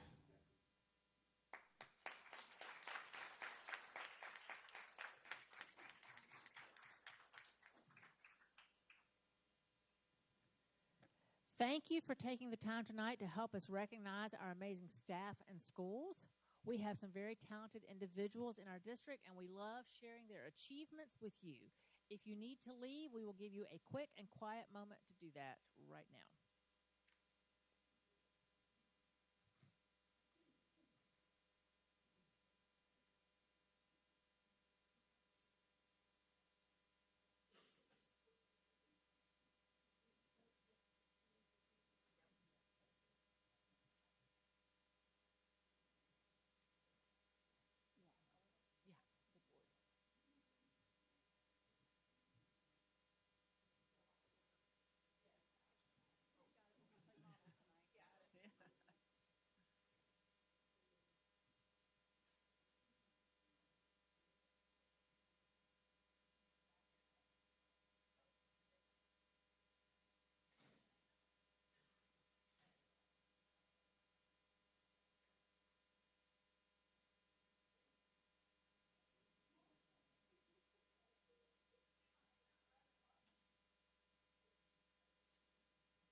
Thank you for indulging our little photo op there. I just clipped this into my hair.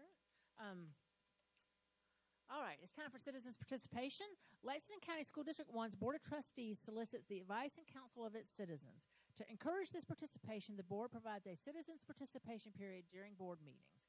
If you are unable to attend this evening or are uncomfortable addressing the board in person, you may reach out to the board by email, telephone, or mail. Our contact information is available on the Lexington District 1 website. As you came in tonight, you received a card to fill out if you indicated you wanted to speak. I will call on each speaker by name and ask you to approach the lectern at the back of the room. We want to remind you that this meeting is being live streamed and that the recording of this meeting will be part of the public record in perpetuity. You may comment on agenda items, school operations, policies, or programs. You may not speak about or name specific individuals, whether students or school or district staff. Failure to follow this rule will result in immediate loss of the opportunity to speak. The board will not reply to your remarks nor take any action during the board meeting in response to your comments or questions. You may address the board for up to 3 minutes. If you have any handouts for the board, please give them to Ms. Halliday at the back of the room, and she will distribute them to us. Please do not clap or make any comments either while an individual speaks or after he or she finishes. All right, first we have Ms. Stephanie Berquist, and she wants to speak about violence. I didn't know I was first. So those of you may know, or most of you know, I've had homeschool kids, I've had charter kids, I have some kids in the public school currently. After the last few months, I put in a FOIA request with you all, many of you are aware, in regards to what policies we currently have on file in regards to violence or threats. Here's what I received quickly. Policy JB says that everybody must treat students fairly. Okay. Policy JICDA-R says everybody must conduct themselves in a respectful way. Okay, no discipline noted here. Policy JICFAA, this is a policy against harassment. It says everybody's expected to follow the rules, but no notice of any reprimand. Okay. JICI is the only policy that does address some type of reprimand. This addresses weapons. It says there are to be no weapons of any kind, or the board will, not may, will expel the student of no less than 1 year. I know for a fact the board and the district are not following this policy, but nothing else is noted for reprimand. Okay, we move on. Policy JIH says, and I'm paraphrasing, students may be searched at any time. Okay, again, nothing noted here for what is the punishment. Policy JKD says that the district must provide due process, blah, blah, blah. And any student that's not behaving in the best interest of the school or has persistent behavior that's not being followed or misbehavior, that the school board may suspend them. I now know that we have absolutely nothing in district policy that says what happens to students who threaten teachers, students, or the establishment itself. I think anybody here will find that horrendous considering the weeks that our schools have been shut down. I have 2 high schoolers. So what am I asking for here, right? Why am I here? Why am I reading you policies that you all should hopefully be aware of? There is nobody holding these teenagers accountable. Parents, teachers, the school board, and law enforcement. Everybody needs to stop passing the buck. Find their policies, find the laws, find your statute and your policy to stand on. Start showing accountability. It is absolutely imperative to me at this point, and what I'm asking today of all of you, you all have my email, you're welcome to email me, is that you create a policy. 0 tolerance. You make a threat against your fellow students, expelled, done. 0 tolerance. You never come back. You make a threat against the building, bombing, guns, threat, done. You are expelled. I guarantee you, as a law enforcement spouse, you will see that behavior remedied very, very quickly. That is what I'm asking for. I will be following up with each of you. Thank you so much. All right. Next we have Ms. Amanda Meneses. I'm going to read off my paper. So the agenda tonight focuses on effective protocols and practices to strengthen the security for our children. Even with the most effective procedures, it means nothing if we do not have the staff willing to enforce it without bias. The past 2 to 3 years at White Knoll High School, we have learned that policies if they do not have a dollar sign attached to them, They seem to be optional for the school to enforce. During COVID, my healthy child had to go home from school immediately when another child kind of maybe sneezed in his direction on the football field. But if a student brings a cell phone into the bathroom and attempts to film my child while they're showering, I can't get anyone to call me back. Since the school does not want to take this issue seriously, we're here to shine some light on it. After school, April 20th, my son was sprayed in the face with a fire extinguisher while in the restroom stall by another student. Friday morning, the incident was submitted for policy, but no staff contacted us. This is when my son opened up and told me that an overnight field trip, or a school trip overnight in February, 2 students, one with a phone and one with a cup of water, pulled open the shower curtain while my son was showering and threw water on him while recording. My son thankfully was showering with his boxers on, but the other students assumed he'd be nude. They had no idea he had boxers on. They continued to record while another student attempted to pull my son's boxers down, getting them past his butt, nearly exposing his genitals. This was submitted in an email with the incident regarding the fire extinguisher on that Sunday evening following the 20th. After speaking with the administration on Monday, we were told to contact the police in the town it occurred because it's where it happened. But after speaking with that police department, we chose to follow back up with the school district, specifically on the policies and procedures that the school is supposed to enforce when things happen. It didn't make sense to us why the school wouldn't have any consequences for the students, but would, how do I say it without saying someone's name? That the students would not be punished, but certain staff would for policy and procedure. So I'm not sure if that really makes sense. Bear with me. Students are not questions about what happened until, oh, sorry, I jumped. Over the next 2.5 weeks, we continuously had to follow up because no one was getting back to us when they said they would. Students weren't questioned about what happened until maybe May 10th or 11th, and on May 11th, they finally graced us with a meeting to get our side of the story. We were informed that they were going to get back to us yesterday, no later than today, May 16th. And here we are again with no email, no text, no phone call, no communication. One of the students is a senior on the last day of schools on Friday, and now that schools pushed the issue as far as they could, now what? Who do we hold accountable? There have been numerous complaints with many families, including mine, regarding the way specific staff members humiliate and disrespect some of the students. These complaints were supposed to be addressed by the district. Again, not one person has contacted us about it. These are incidences that were brought up since last year. I know we can't speak directly about specific individuals in this forum, but who do we go to when our hands are tied? What do we do? Thank you, Ms. Thank you. All right, next we have Mr. Oliver Meneses, who wants to speak about communication with the district.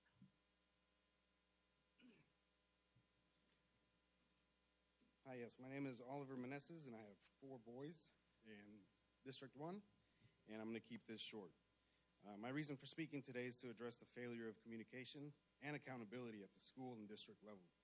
I have personally had an incident reported to the district since May of 2022. And I have yet to have any communication in attempts to resolve it. Since then, we have had multiple situations come up, and the same thing has been happening. I have to send mass emails with various CCs, make multiple phone calls at the different levels, and constantly pry to get the attention that these situations require. I do not know what the policies and procedures are for addressing my grievances, but I do know that I will not wait another school year to have them resolved. Thank you.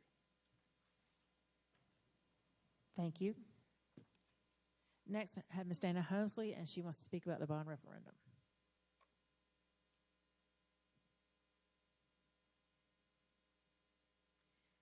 Good evening, board members.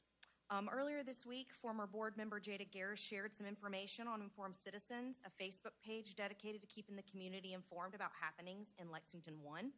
I would like to share some of that information, not only so that it becomes a part of the public record, but also to share with those of you that may not have Facebook. Last week, a portable was placed at Gilbert Elementary School. Not just any portable, but a used portable that looked like it had seen its better days.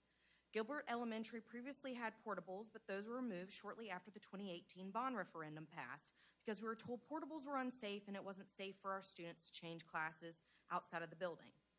As part of the referendum, an early childhood center was planned for the old Gilbert Elementary School down the street. However, in November of 2022, SLED presented plans to lease the old GES for a statewide safety training facility. As part of the plan, older students would be placed in portables while the Early Childhood Center would reside inside of a school as opposed to being a standalone center.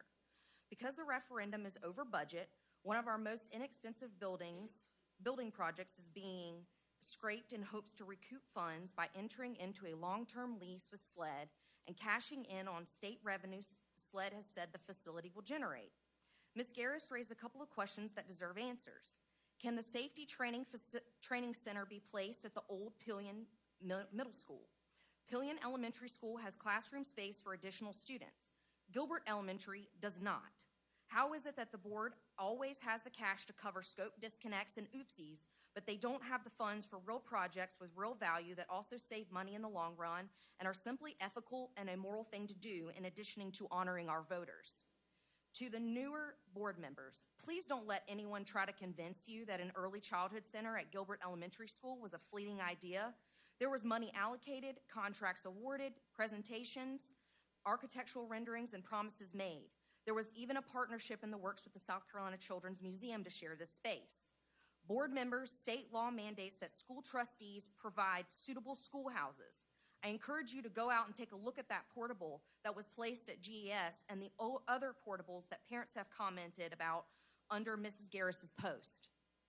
By putting our children in portables in exchange for money, not only are you all sacrificing the safety of our children, but you're putting a price tag on our students. Not to mention, it is unethical, immoral, and above all condescending to assume that as one of 7 elected board members, you all know what's best for our kids than the thousands of employees and community members that went to the ballot box and voted in favor of this referendum with the assumption that they were going to get what was promised to them. We all know the quickest way to get parents to vote yes for a bond referendum is to put their kids in portables. The same reason a portable went up next to the road at GES is the same reason portables have sprung up across the district during the past 5 years, as new schools that were too small were simultaneously being built, and is the same reason that the board did nothing to address the community portables at Pleasant Hill Elementary School. Next, we have Ms. Penny Cothran, and she would like to speak about the Latin language curriculum.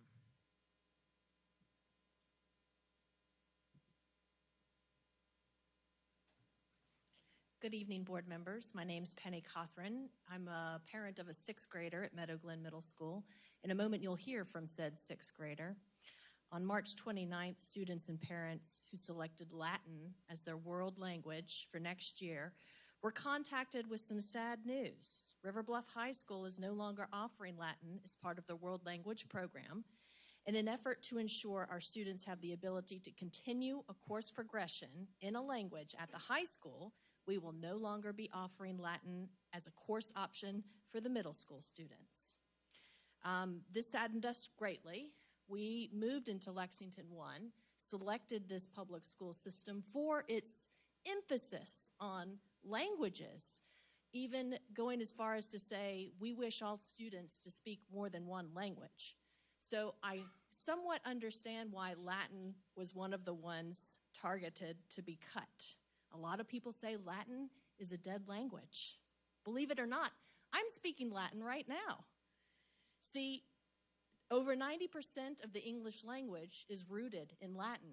90% of the 2-syllable words that we speak in English is rooted in Latin. 65% of all words we speak in English are rooted in Latin. There are benefits beyond the spoken and written English that we gather from learning Latin. Latin students gain an expanded vocabulary and an understanding of word formation that can help with unfamiliar words that they're learning. These skills are particularly useful for students planning on entering fields that we're interested in, including medicine, law, biology. You cannot study biology without learning Latin. The study of inflected languages with a very different sentence structure than English is an excellent introduction to how all languages work. Latin students have a huge advantage in learning other languages, such as Russian and German.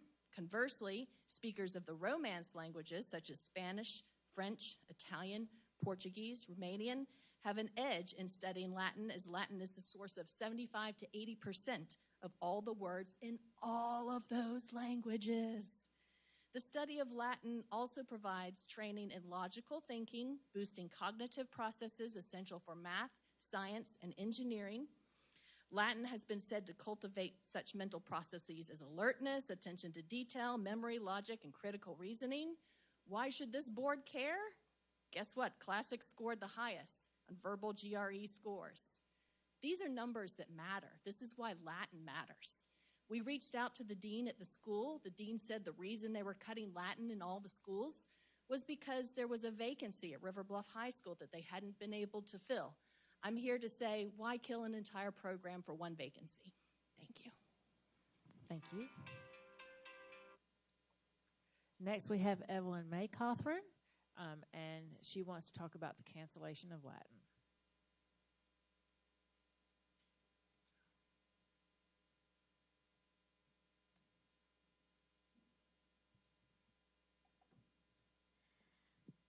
Hello, I'm Evelyn Cothran. I go to middle school, and I'm in the 6th grade. I have been taking Latin for a semester now. And yeah, I mostly agree with what she said. Sorry. I have been making a little petition thingy that has gotten 41 signatures so far in the 6th grade. And I really love Latin. I think most of my classmates do too. It's a very important language to learn. And as she said, it has many things that can help you with your further life, like the medical and law terms and just all that. So I'd like to submit my petition into the little archive thingy. So would that be all right?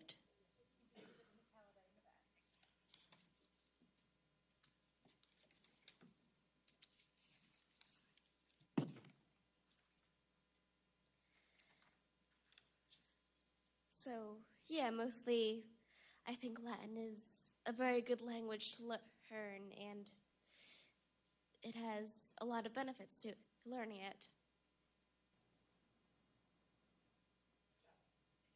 Thank you, Evelyn.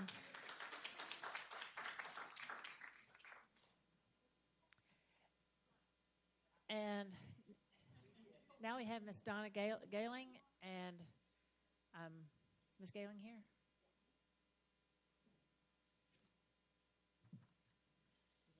Hi, I'm here to speak about the special meeting that was called Tuesday, I think it was, May 9th.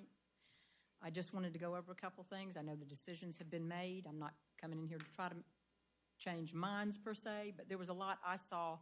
I did not have an intent to stay that whole day, and I ended up staying, and I'm glad I did. And especially coming here tonight, I didn't expect to hear so many things about safety issues and policy issues not being enforced. But on Susan, there's just a few things I want to say. Ms. Galing, please no names from during your time, if you can. Okay, so what was held on the special meeting on May 9th? Okay, so I'm not supposed to mention one name at all. No school. The school's fine? Okay. Well, after coming in here tonight and hearing a lot of other safety issues and policy issues, the charge she has or had been expunged. She was not charged with anything else. So I heard a lot of things that, to me, I felt like were either distorted or were inconsistent on some of the testimonies that were presented.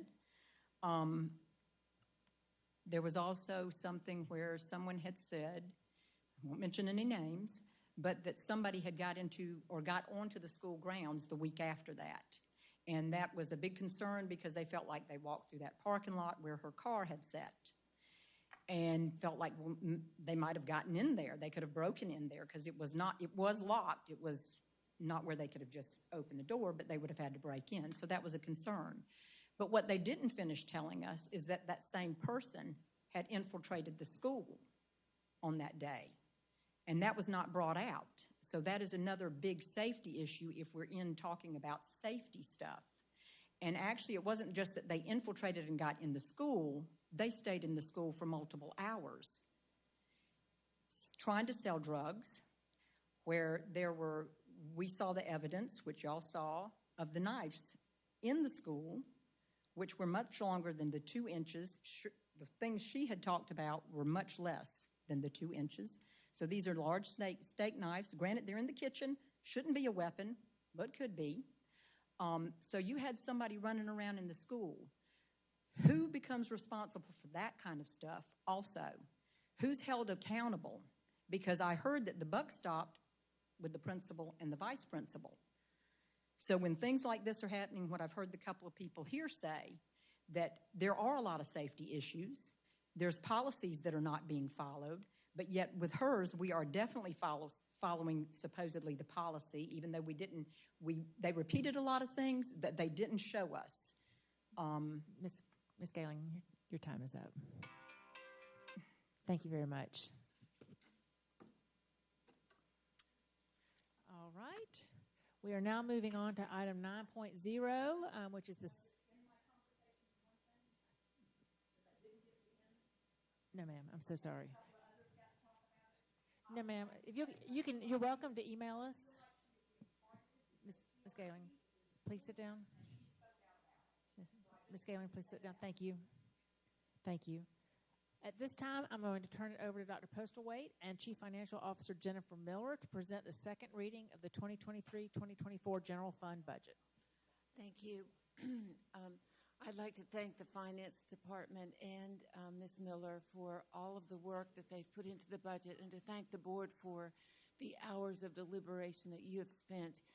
We are going to hear a second reading of the budget tonight in lieu of the superintendent's report. But I did want to just remind the board that you need to set a date in July for your workshop and self-evaluation. So that's not something that's on your agenda for tonight. We just need to do that. It's coming up. After Ms. Miller reviews the options that she has placed in the budget at the request of some board members, before we leave the meeting tonight, we do need the board to indicate the amount of millage, if any, that you are considering, because we'll need to publish notices before the third reading and public hearing for the budget. So I'll turn it over to Ms. Miller. I know that she's already fielded several questions from board members, is ready to go over a few slides, certainly not all the ones she used last time, but is ready to do that with the board, address any questions that you may have, and put you in a position to give us some feedback and direction. Thank you. All right. Thank you, Madam Chair, Dr. Postlethwaite, and board members. This evening we will start with our priorities that we currently are working towards this year and will carry over into fiscal year 24. Safety, as we have mentioned, is a top priority, which means we need to not only effective protocols and practices, we need to align our budget accordingly. With a safe environment, then, of course, we have, for our staff and students, we aim towards fostering an environment for student growth, including progress on time at their current grade level and improving conditions that lead to their student success. Additionally, expanding strategies to attack staffing shortages, which coincides with our recruitment and retention efforts. In addition, implementing strategies to improve customer service, including parent engagement and community involvement. And lastly, being fiscally responsible as we work towards our long-term strategic goals. Dr. Postlethwaite, did you want to discuss the KPIs, or you want me to? Okay. Right here, we have a list of key performance indicators. These are just examples. The board will identify 3 to 6 of those indicators of progress. I'm not going to read through all of those, but you can see those. Those are things that we want to align with our goals and along during the budget process. Before we move into the budget numbers this evening, you can see here we want to reshare something that was shared earlier in the budget process, and really taking a look to the far right there, you can see leadership, and Lexington is being compared to the state average, and you can see we spend about 3% less on leadership here at Lexington One. We need to keep that in mind when we're talking about recruiting and retaining top talent here. And then also you can see in the blue there, comparing to the state, Lexington One is putting our dollars in instruction and for instructional support above the state average. Moving down to the general fund budget, you can see here we have the total proposed budget. This information was in board docs last month. I've just summarized it here on a slide.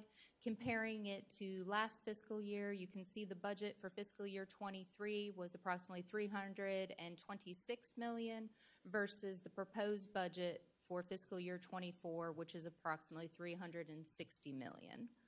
That is about a 10.4% increase, or $34 million. The numbers that you will see tonight in the second reading have not been changed from the first reading, so we're dealing with the same numbers that you looked at last month. I did evaluate the revenue from the state. Again, the budget is not final at the state level. There is a very small variance, so I have not adjusted the numbers for that, as we do not know which number they will go with regardless. So it was not material to adjust our projections. And then a reminder that you can see there the line item, the last one under revenue, that is utilizing the fund balance of $17.7 million. Just want to make sure everybody understands that is not reoccurring funding. Once it is spent, it no longer can be accessed, and you would need to find a permanent solution for the expenditures that are related to that. All right, starting with what is not in the budget. Last month, we talked about what was included in the budget, and then we had these same slides, just leaving off on the last slide that was included up until the last row, which were our fixed costs. Again, these are items we have no control over. The expense is going to occur regardless if we have the budget for. We have proposed a $7 million increase of $3.4 million to help offset these costs. And you can see on that last row, we do fall short by $397,000, which equates to 1.17 mils. So you would have to add that to the 7 mils that's already in the proposed budget to cover that last row. Moving down to the need-to-do list, again, these are items not in the budget. You can see each row there. It totals to approximately $1.4 million. A total of 4 mills would be needed. If you take that 4 mills plus the remaining from the prior tab, you can see we would need an additional 5.18 mills. That would be on top of the 7 mills that is in the budget reading this evening. Then the would like to do list, again, these are not in the budget, approximately $800,000. 2.32 mills would cover that, and that would be, if you combine with the 2 prior slides, a total of 7.5 additional mills, bringing the total mill request to 14.5 mills. And then lastly, the ESSER cliff, these items are not in the budget. It is approximately $5 million. It would be 14.9 mills to cover that, bringing the total for all the items that are not in the budget request to 22.4 mills on top of the 7 mills that is in the budget.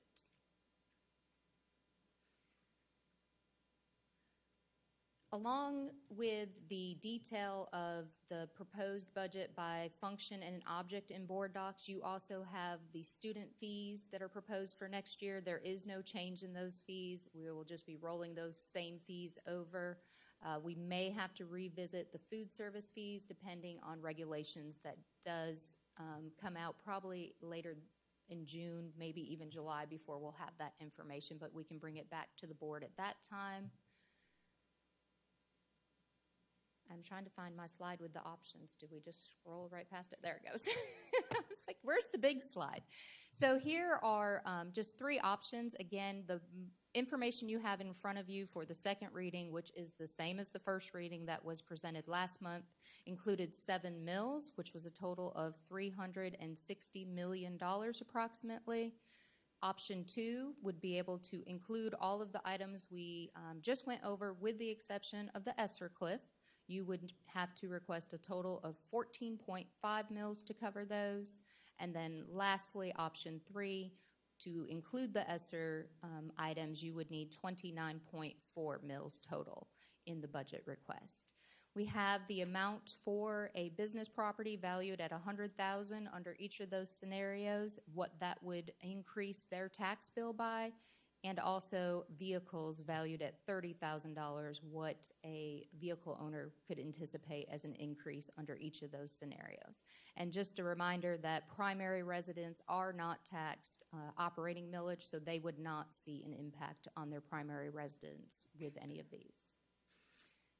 And at this time, I will turn it over for discussion and try to answer any questions you may have. Okay, I have a few questions. So on slide 3, when you talked about the key performance indicators and you said the board will identify 3 to 6 indicators, is there a timeline for that? I will turn that over to Mary Gaskins. And I'll defer to Dr. Postlewaite if I get this wrong. But so we spent this spring kind of identifying those. We took them to all of their advisory councils and updated the board in March on those. And so we've been planning forward for next school year with those 6 in mind. With but these as we particular 6. But as we prioritize, if we need to prioritize some over others or make the list more concise, we certainly can. Okay, so we've been planning with those 6 in identified. mind. Yes. Okay. Thank you. On slide 5, you have the amended budget for 2022-2023, and then the proposed for 23-24. And I went back and looked at our proposed for 22-23, and it was within $100,000 of what was proposed versus the amended. And one thing, and I apologize for not asking this sooner, it literally just popped in my head. When we budget for employees, and I know that that is the biggest part of our budget, we don't budget at 100%. We budget at 97%. Is that correct? Yes, ma'am. So I think one would assume then what was our fill rate this year? Does anybody? I know Ms. Price is not here. I'm so sorry. If you'll give me a minute, we'll try to get it. Okay, and the reason I'm asking that is because since that's such a big part of our budget, if we filled at 95%, that extra 2%, we got really close. So did we fill all of those positions? I know we have not filled all the positions. Right now, when I'm looking at projections, we will come in under budget on salaries. The goal, though, would be going forward that we would fill all those positions. So you never want to budget planning not to fill positions, but we certainly did build in that allowance of 3% and have budgeted at 97%. So this 325, 939, that is what will end up at the end of the year, or will there be money left over? I am anticipating right now that we will add to the fund balance because we have not filled all those positions. Additionally, some of the revenue projections prior to my arrival, you would not have known what interest rates we're going to do this year. And obviously, when you budget $80,000 for interest, but we've received over $3 million this year, we are going to have that impact as well because we came in over budget, which is wonderful news. But I do anticipate we will add to the fund balance. I will not know that amount until we get to year end.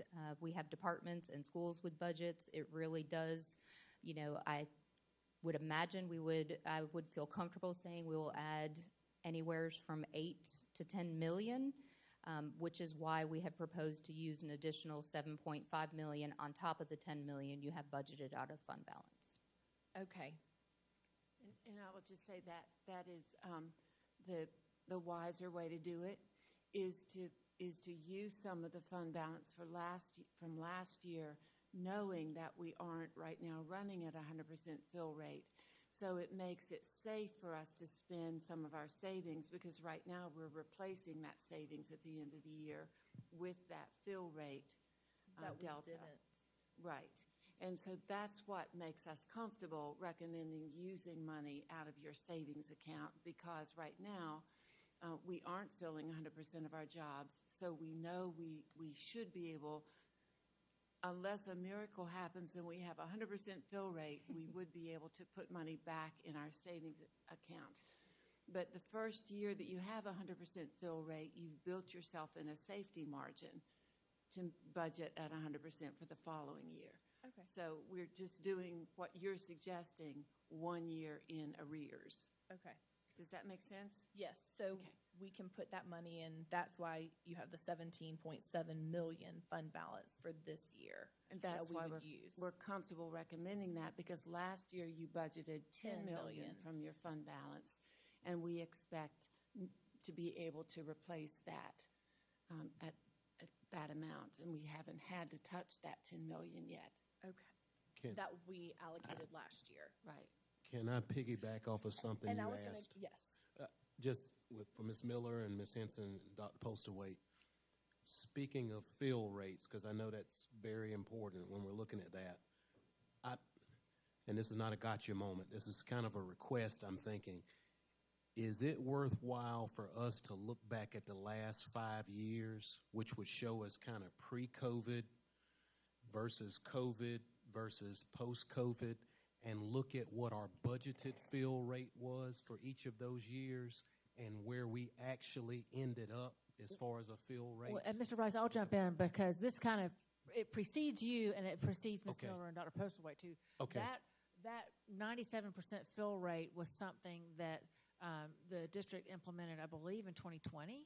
And because prior to that, and that was a way of, at the time, just kind of scraping together wherever funds could be used.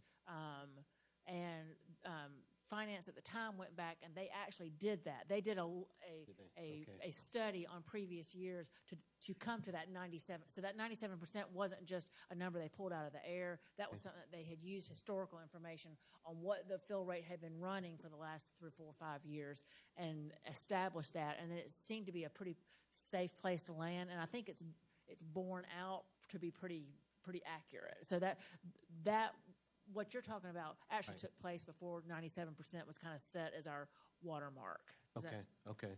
Yeah, I was just asking because, like, typically with the budget that I have for my department at work, we have to budget based on a certain percentage of overtime because, people will be ill, people will have vacation, whatever. But it's been interesting to have our accountant go back periodically and say, hey, you budgeted for this, but you missed it by this much this year. The next year we made adjustment. So I didn't know whether the school district goes into that type of an exercise. Well, and I guess just from a an ideal perspective, my fear with that, our goal is 100%. We want every position. We want the Latin teacher. We want we don't, to me, I was sitting here thinking, if we, 95%, so that's a 5% vacancy rate, so in just spitballing here, an elementary school that has 25 teachers, that's one teacher that you don't fill all year, and that's not ideal because it could be your kids. I mean, so the goal is always 100% fill rate, and I think 97 is a comfortable place for budgeting. But as Dr. Postlethwaite said, if we do get to 100%, because some of the strategies that we're taking with retention and salaries and things like that, then what they're proposing, we haven't shot ourselves in the foot by budgeting that money away when we need it to pay the staff that we are able to bring in. So it's a tightrope, I think. Okay, but basically, the fill rate only dates back 3 years. It doesn't date back prior to that. It's basically, you're saying it goes back to 2020, but we don't really have the data prior to that. No, 97% was established as the budgeting level in 2020, but it was established in 2020 based on years prior to that, several years prior to that. Okay. I guess the only reason I was asking that is I was just thinking about how we typically do budgeting, and then you turn around and say, okay, well, what's my delta that I can play with? And, it sounds like there's not a whole lot of delta, but I'm just trying to make sure we do our due diligence before you go out and you say, hey, let's go out and increase millage to cover this, because just like right now, I'm challenging my team, how can we get our fixed costs down? And so, that's one of my other, it's not a gotcha, but my question is, even going into next year, looking at this ESSER cliff, is there a corresponding effort maybe from our operations side to try and reduce fixed costs rather than just saying we can't reduce fixed costs? So, but I'll email all that outside. My brain's turning, I'm sorry. No, I don't want to just hog the mic. You guys are welcome. I just made notes as you were talking, so I'm just going to go through those. The 7 mills, I might have just misheard you. That's on slide 6. That is 2.3 million. I thought I heard 3.4, but okay, so 2.3 million. Yeah, she said 3.4. She did say okay. Accident. I'm sorry. No, that's okay. I just wanted to clarify because I thought that's okay. So the 2.3 is correct. So the next slide on the need to do, just so that our community is hearing, things like student meal debt. And I think that kind of piggybacks off of something Mr. Rice might have been saying. Whose responsibility is it to reach out to these parents and say, hey, because I get emails. I'm guilty of my kid's account going in the negative and having to hop on that really great program, by the way. It's so easy to add money to the student accounts. But is that traditionally how much money we have left over in meal debt every year? I think we are experiencing a unique situation coming out of COVID. I think families were accustomed to having free meals for several years, and we have encountered that they are not paying still this year. It is a school-level responsibility to reach out to those families, but unfortunately, this is the balance that we're projecting to have as bad debt as of June 30th. And I believe that the legislature has passed a law that you can't use a collection agency or refuse to feed a student. So it falls on the school district then to cover that. And it's not something, if my children as 8th graders, when I go to register them next year for 9th grade and mamas and daddies have their checkbooks, we can't say, oh, you still owe $13. I don't know if there's a law that prohibits that. That I will turn that over to Dr. Postlethwaite. You can certainly ask, but you cannot keep a child from registering or attending school or continuing to eat hot lunch. So I'm just thinking community out there, $140,000 in student meal debt, that could cover ambulance service expansion. And we all know the importance of ambulances at our sporting events. I've this year witnessed some very horrific injuries, or a simple $3,000 stipends for LTC. So hopefully our schools will do a good job at collecting those things. And that's the end of my notes as of now. I'll piggyback on that. I also wondered about, collecting, and I think I'd wondered the same thing. Like, is there something we can add in a line item that's not, they have to pay it, but it's there for, is that something that we can do for this year when we register the kids, say here's your balance for meal debt? And I don't know, it's just a way for us actually to try. We can do that, and some schools do try that. Even if we recover, $20,000, it's at least worth it, I think, Principals have brought this problem up multiple times in our monthly meetings with them. They are very frustrated at the pushback that they get from parents, because the parents believe the federal government made a commitment to pay for student lunches, and that if the parent doesn't pay it, the federal government will pick up the cost. So they truly don't plan to pay the debt. And maybe that's something that, as board members, we can kind of put out there to let people know, listen, this is, this is not the federal government picking this up. This is your tax dollars picking this up at the end of the day, because if we have to take on this debt, then it's only going to be more money that we're going to have to ask from you later on. So in one way or the other, you're gonna it's going to, so current student fees, I wondered what those were. Do you have that, Jennifer? For They are registration? actually in board docs, the student fees. Okay. There are several pages of them. Was there a specific? And they've been the same for several years now. I think 3-4 years we haven't changed fees.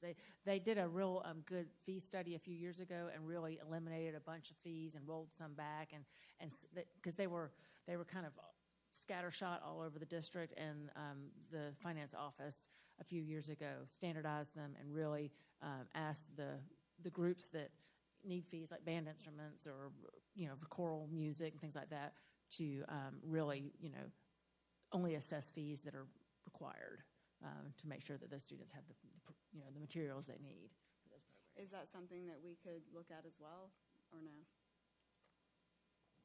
You could. That is dealt with purely at the school level. Like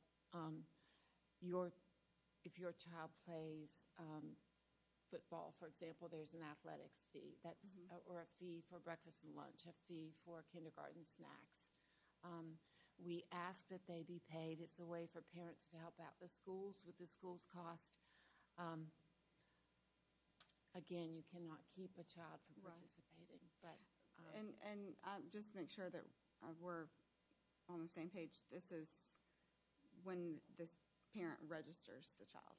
Primarily, sometimes a student will pick up a course second semester, and there'll be a fee for supplemental books that the student is reading, or a fee for a different band instrument. If the student changes instruments and doesn't own the instrument, there's a rental fee for that. Or sometimes there's a activities fee for certain kinds of field trips. But for the most part, those are well-known, they're published in advance, and they're collected at the beginning of the year.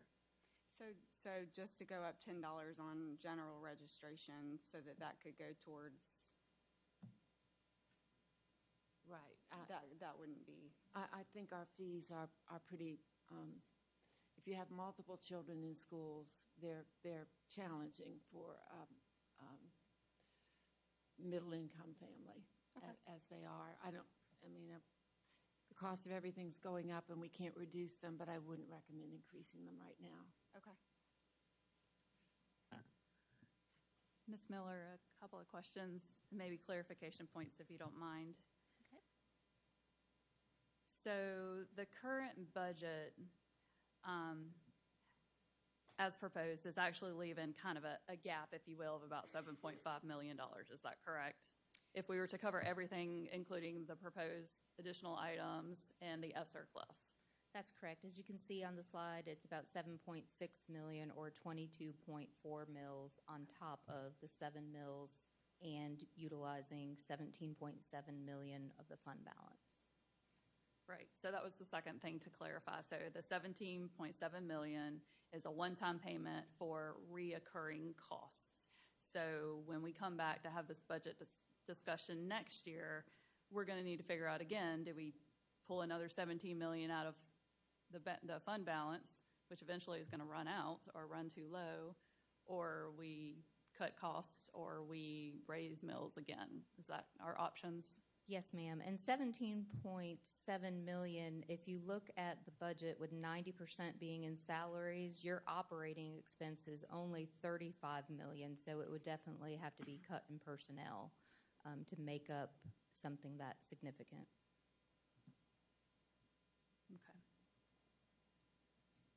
And currently, in your proposal, you're proposing a 7 mil increase, which equates to 2.3 million. So in my brain, we're in the proposal, have 17.7 million we're pulling out of savings and proposing to increase mills to the tune of 2.3 million.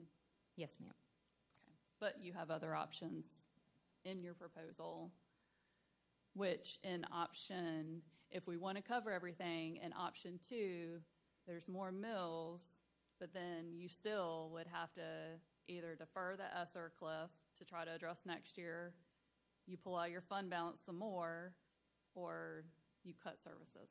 Yes, ma'am. I have a question about the ESSER cliff. So because I know we have funding that we have ESSER 2 and ESSER 3. Is this ESSER cliff, is it all inclusive? Yes, ma'am. So, and I don't want to get into the weeds on ESSER, but one of those has a termination date of September 24, right? And then the other is September 25? So the first ESSER cliff, second ESSER cliff is scheduled to be September of 23, and then the final one will be September of 24. So there's currently nothing, to my understanding, budgeted in fiscal years 25 ESSER budget. It would end June 30th, 24. So it would end simultaneously with the end of this budget? Yes, ma'am. Okay. Because I was just trying to think, can we eat the elephant one bite at a time and do part of the ESSER cliff this year? And I guess you could defer that with some of the methods that Ms. Shealy was talking about. Okay. And then, and this is a comment about millage, and I've been living and trying to live and understand school finance for many years, and I kind of had an aha moment yesterday. Because I missed the April meeting, and so I watched our board meeting, and the budget presentation. And then because I just love school finance so much, I went and found 5 other school districts and watched their first readings of their budget presentations. Just to kind of get some, who else is looking at millage increases, ESSER cliffs, and all this is taking place. These conversations are taking place everywhere in the state. Upstate, Charleston, middle, everywhere. But I was reading something, I think it was on Greenville's site, and their presentation is not nearly as beautiful as ours, by the way, or easy to ingest. But, and I was looking at your allowable millage increase with look-back slide that has the calculation on it, and that 10.79%, that's tied to the CPI, right? That's what the allowable millage increase or estimated allowable millage increase that is your year. That's based on CPI, right? Yes, ma'am. It's the growth factor and CPI. Right. Okay. And so what on just a slide with just a lot of words on it for Greenville, they talked about millage as the increase that's allowable to accommodate growth and inflation.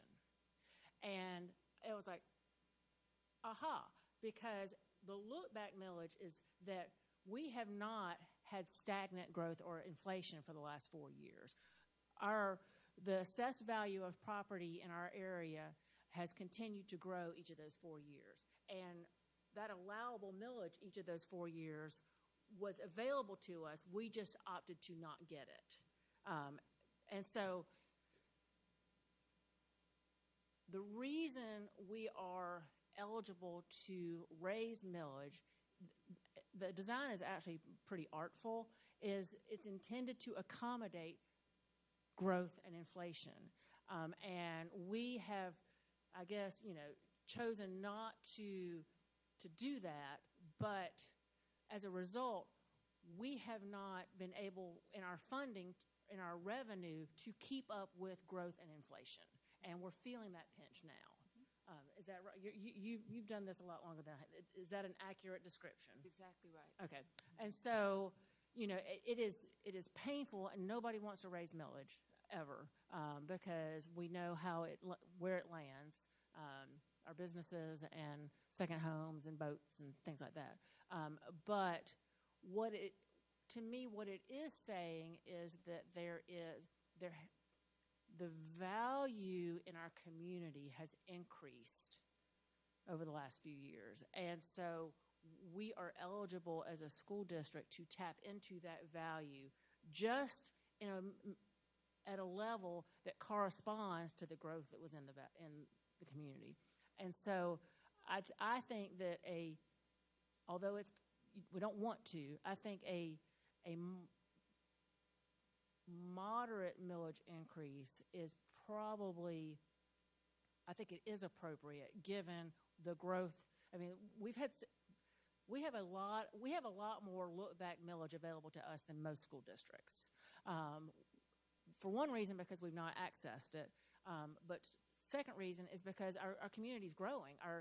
We've got people are coming here, and as I think you said it very well last month, that the way we help our businesses is to encourage all the folks that are moving here to eat at the mom and pops and to shop local and to take advantage of all the great things that are coming into our community. And I think that's ideally when this system was created. I think that was the idea, is the schools bring in the people that are going to be the customers for the businesses. And so this has been a really long rambling thing.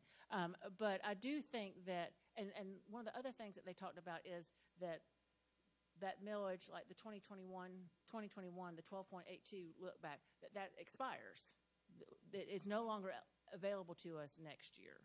And so I'm just saying that I think having that perspective on how this just works from an economic standpoint, our feelings are in it and our emotions are in it because these businesses are our friends and neighbors, and we want to treat them fairly and not put too much burden on them. But I do think that we're in a position now where a moderate millage increase, I think it's appropriate.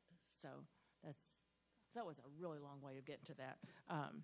But I appreciate in the presentation this month, the second reading, that you've given us 3 options, kind of a way to gauge, and also the impact that will have on our businesses, because I think that's kind of the bottom line, and what we need to be able to talk about and live with and sleep with at night. And I would just ask, do y'all have a recommendation? I mean, where would you, if you could wave your finance wand over there, Ms. Miller, where would you want us to land that would make? Because I know you, and you have already done a lot of number crunching for fiscal year 25. And we want to make sure that we don't do 12 mills now, and in order to make ends meet next year, we have to do 36 mills. I think that is not a great solution. And so what do you see as first and next steps with this? I think you have to be mindful, again, that you're budgeting $17.7 million out of your fund balance. That's taking it out of your savings. You need 29.4 to accomplish just what's on the needs list. Again, these were not pie-in-the-sky items. These were a lot of state compliance items, rising costs for electricity, things we just really have no control over. You will have to face the decision next year as well of how you would cover that $17.7 million of one-time revenue stream if there is not a change in the state revenue formula.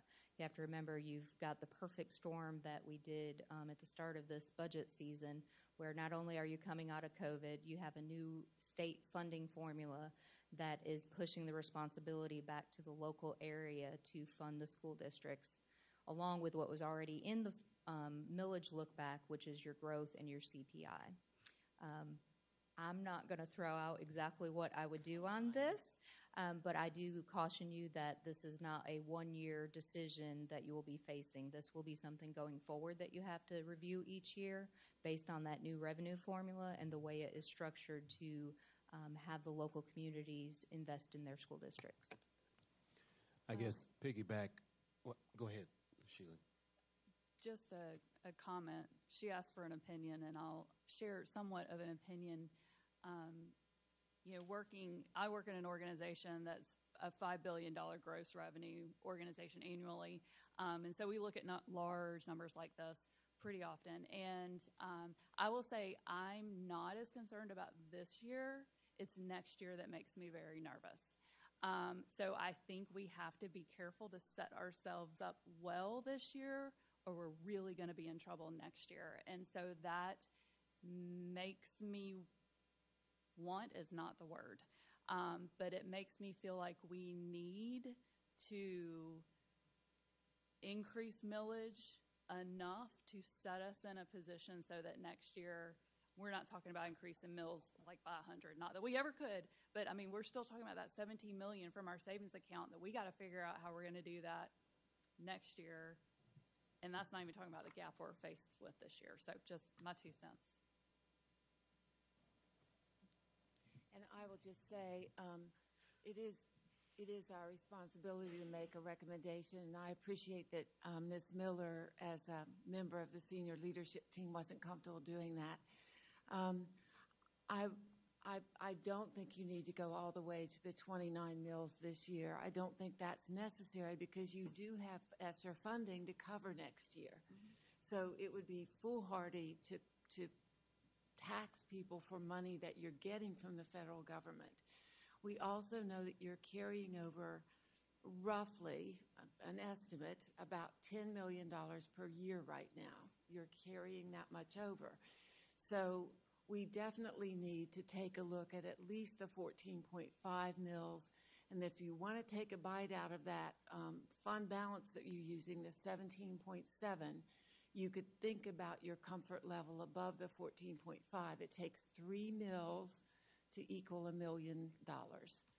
3 mills of taxes raises about $1 million for you. So if you wanted to reduce by $2 million what you're taking out of fund balance, getting that closer to $15 million, you could raise the 14.5 by 6 mills, which would take an additional $2 million out of the fund balance. But personally, I started this budget telling all of you I would never recommend a millage increase, but I did not realize the shape that we're in. Having missed the adjustments that Act 388 allows, it's really beautifully designed. If you use those adjustments that are in there, it does take care of you. We all just hate to use them because it falls so heavily on our business community. Those of us who are homeowners in the district, and certainly those who are homeowners and have children in the district, aren't bearing any cost from their homeowners' taxes for these operational costs we're talking about, for teacher salaries and so forth. So it's an inherently unfair system, but it's designed to raise exactly the revenue you need. We just got almost 50 mills behind because we didn't make those adjustments along. So I would not do anything less than option 2, and I would consider whether you want to reduce the 17.7 that we're taking out of fund balance by a couple of $1 million. But again, that may be too much because you're going to have to make another adjustment next year. You're going to have to cut the things that you're currently doing with the COVID relief funds, or make up that difference in local revenue. And I believe this district used COVID relief funds to reduce your pupil-teacher ratio. So that's sobering. So, I mean, I appreciate all the input that you've given us, and I agree, probably because we've not done anything with millage, even probably coupled with the fact we trimmed fees years ago. I mean, we kind of, hey, let's reduce our fees, let's keep our millage where it is. I mean, we kind of put ourselves in somewhat of an inflationary hole, so I understand that.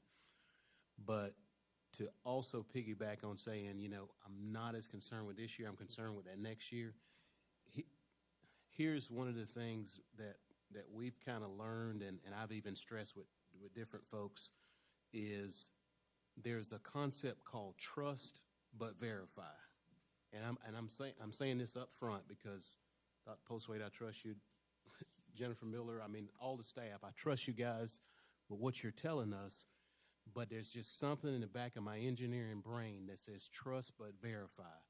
And I know it's too late to do it now, but I think with what we're looking at with this ESSER cliff, if we don't contract some kind of an auditor to go and scrub this thing, I mean, I'm not talking about putting an internal auditor because that's something I kind of talked about before hiring somebody, but maybe we contract with a firm to do a full scrub up and down of our budget. Just to, I mean, if they can free up $2 million, $3 million, $4 million, I'm not saying that the senior leadership team has not done their due diligence, but it's that whole thing of trust but verify. Let them verify that you did your due diligence. And I mean, that's, like I said, I'm not sure what we can do about this. We'll have to kind of debate about this. I think we'll have to overcome some inflationary curve.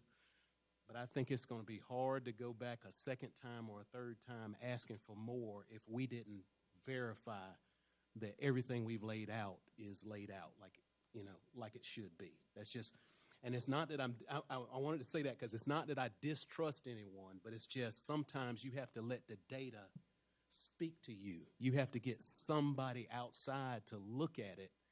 And it's just like any auditor, you know, you're basically saying, hey, auditor, I'm not trying to get you to catch me doing something wrong. I'm just trying to get you to help me maybe see if I've got a blind side and I'm missing something. And so I respect everything you all have done, but that's the thing that's just gnawing at me over and over again is even, it may not be much to some of our business owners, may not be much to some of the people we have here, but I want to be able to say, hey, look, we looked at this, and we looked at it, and we looked at it, and we as the board can say, we didn't just take the senior leadership team's word. We had an auditor that was reporting to the board, and we looked at all of this. That's just, Well, Mr. sorry Reyes, for my soapbox. I completely understand your fervor for that. I do think that we got a little bit of that benefit this year because we'd had the same finance officer for a number of years, and Ms. Miller came in, and she was fresh eyes, and her background is auditing. So I feel like we did kind of get that new look and that fresh glance, and I think she has kind of turned over every rock and found a lot of things. And and I think the pain that we're experiencing right now is because of that work. And so I'm just going to kind of defend her a little bit. I mean, I know you know you're. I'm not attacking. I'm not attacking. I'm just because her background is auditing, and so I think she comes at this with that perspective. So I do think that at least for this budget, I think we can feel comfortable that she has scraped the underbelly of every rock to find everything that she can. So just to add on to that too, and a little bit of what I think I'm hearing Chris say. I thought we did a good job of trying to turn over some of those rocks this year and reallocating, repurposing the $30 million.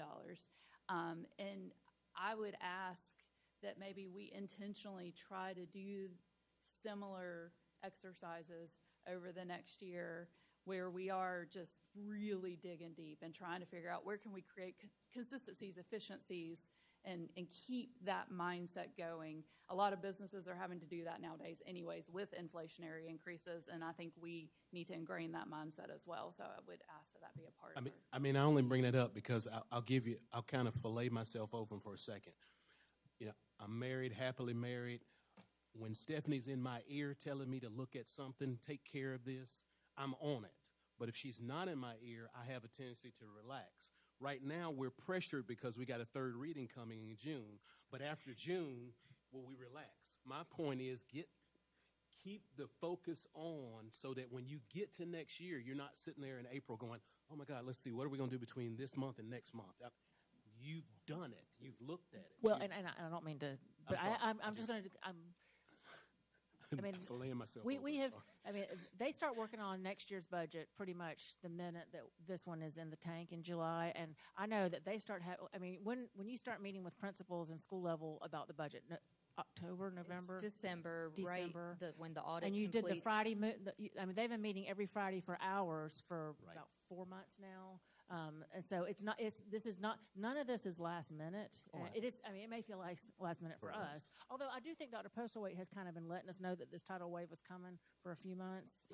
As she and Ms. Miller have learned what they were, what we were going to be facing with this budget. So yeah, but I totally agree because I had to do the same thing to my husband, so. Yeah. And then the only other thing I'm thinking is as we go into next year, I won't mention specific names, but there are factors that may cause us to lose students. We don't know what that's going to look like yet. So, I mean, we don't know how that's going to affect things. And so when I look at need to do lists, would like to do lists, and I see certain FTEs there. If that student ratio shifts, then that FTE also shifts. So I wouldn't try and jump overboard and try and cover everything, because you might come up and say, I don't need all those FTEs. I mean, so I'm just trying to think outside the box. I don't want to be a hindrance now, but I'm trying to think outside the box for that cliff that's coming up next year. I just want to say we would welcome the sort of expertise you're talking about, as long as we're talking about next year's budget, because we can't accomplish it by the third reading. But I think all of us would welcome a knowledgeable person who understands the state finance codes and regulations working alongside us to make sure that we're doing everything properly, closing out this federal money, making sure that we don't accidentally supplant something with federal money in this coming year. And frankly, there's been a lot of talk in Lexington One about whether or not the district can be trusted with our finances. So I think we would welcome that. And with your permission, as soon as we finish this work in June, we will begin looking for someone who might come and meet with the board to talk with you about what they might charge to do this. And I'm glad we're not putting it in the budget as a position, because that requires us then to pay a lot of retirement and overhead. And I do think that there may be some individuals who would, whom the board would enjoy hearing from. And I think we would absolutely welcome that. Right. Okay. Yeah. There are some sacred cows in the budget that we have tried to eliminate. Perhaps someone from the outside could say more bluntly to the board than we've been able to that there are some things that y'all love that we think probably aren't bringing the value that the district hoped they would bring. You got a lot going on. Right. Thank you. I just want to emphasize again, I trust. Okay. I trust. This is not an attack at all. I just... Before you all move brain. on, we just need some idea of the amount of millage that you are comfortable for us to bring back in third reading, because we need to advertise to the public, and we don't want to mislead anyone. Because of the public hearing that will occur before our third reading. Right. So they have we need the right to give notice information. of that public hearing, and we need to give an accurate budget number in that notice so that we don't bait and switch.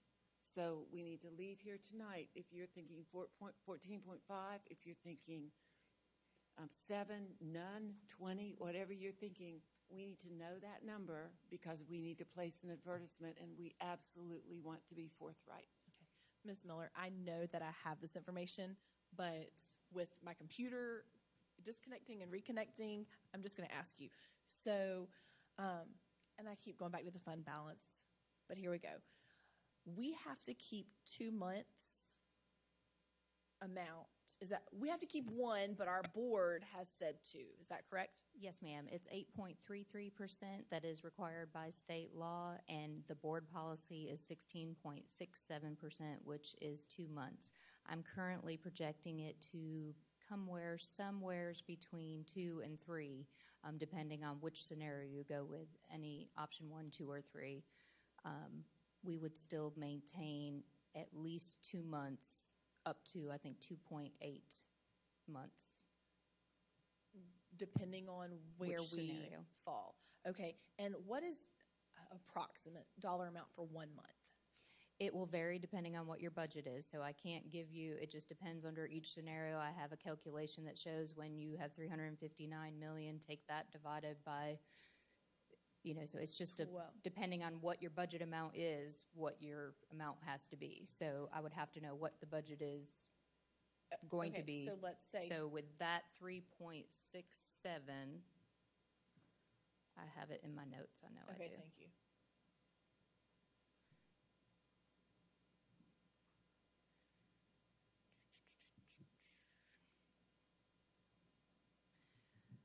So it would be, based on fiscal year 23 budgeted expenditures, we would have 2.8 months.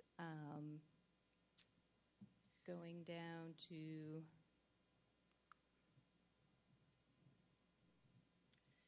right. I mean, a it just, dollar amount, like The dollar amount, let me pull up a spreadsheet for that. This is unencumbered fund balance, right, Jennifer? Yes, ma'am, it's the unassigned.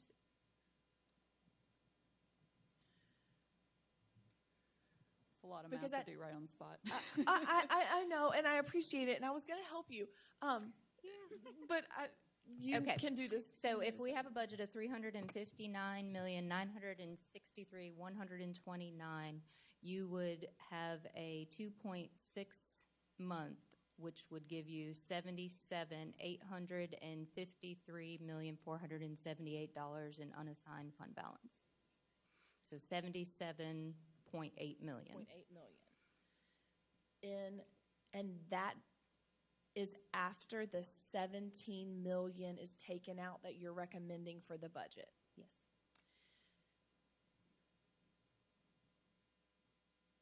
$77.8 million remaining, which is 2.6 months worth.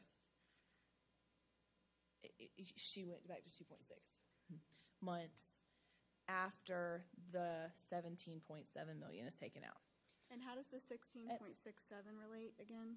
So we have to keep 8.33% by law, which is right by law. But our we policy says said 16. 2 months worth. 2 months. Okay, so you're trying to do the math to get down to 2 months versus 2.6. Yes. So that's where I'm going with this. Okay. Is how much money would that 0.6 months worth be? About 18 million. About 18 million. That's what my math says. Yeah. So we could essentially take 17 for one more plus year. 18 this year. So where I'm going with this, and this is just dialogue because they need a number from us. Right. So 18 million would still leave us with 2 months worth based off of a $359 million budget. We're looking at still needing $7.5 million to just get everything here. 7.5 from that 18 million still leaves 10 million. That would probably get us at 2 point something months worth. Can you explain to me why that's not a good decision to make? Or someone explain to me why that's not a good decision to make. I think what we're trying to show is that 17.7 million is one-time option, taking it out of the fund balance, but you're budgeting for reoccurring expenditures. So you can get by 1 year, still maintain your board policy of a fund balance, but then that next year, to keep those same expenditures, not including any mandated increases or federal compliance or any changes in pay rate, you would have to have another 50 mils to cover that 17.7 million that you just spent out of fund balance. It's basically a fund balance cliff. Yes. Mm-hmm. It's the same as that. You're going to use it, and then because they've tightened the budget so much, it won't replenish. And so is that? Yes, ma'am. And so you've used it, and so next year what you paid for with that fund balance is still there, but the fund balance isn't there anymore. And so I understand that about the extra amount, but it's just curious, or I wonder why we allocated 10 million last year and we didn't use it. Or like they were saying, the teachers, we may not fill all of it, right? So like if we don't fill, I'm just trying then to understand. even up to 97%, then that money goes back into the fund balance, right? So then, like, because you said, Dr. Postlewaite, that next year you project that you'll be able to replace that 17 million, right? Assuming that we have the same vacancies that we had this year, and that our expenses don't increase more than we've projected. So it's just, so in that respect, we're comfortable right now with the market for teachers the way it is, and the hiring shortages that we're having. But at some point, you have to be prepared for the fact that safety valve is going to close. And then all of a sudden, the board's going to be faced with a hardship. And we don't think that's going to happen next year. We just don't want it to happen and for you to feel that someone misled you. So we're just trying to be as forthright as we can about the precariousness of the budget. None of us would want to keep a lot in a personal savings account when our family has needs. Right. But we want to be careful about not relying on our savings account to pay the mortgage. I completely agree. That's what we've done. Unfortunately, our superintendent before you did not do a great job at that. And somehow we find ourselves in this position. So I think that you're exactly right. We need to look at this 18 and see if it's something that we can maybe replenish a little bit next year. I don't want to pull from the fund balance either, like we have pulled from ESSER, and then be in that same position on our fund balance. That's not what we want to do. But could we be in a position to be able to replenish? Do you see? Well, and I think the fear is that if for some reason inflation continues to skyrocket and expenses are not what we expected, and that we won't, and so we have to make up that fund balance amount next year without the fund, we won't have enough millage available to make up that amount next year. That's the problem. We're gonna squeeze ourselves into a corner. I mean, it could be that. I mean, we have been very fortunate that tax revenues and interest have been in our favor, and that honestly, the fill rate has been in our favor, and we can. That has historically been the case, but I think they're just cautioning us to not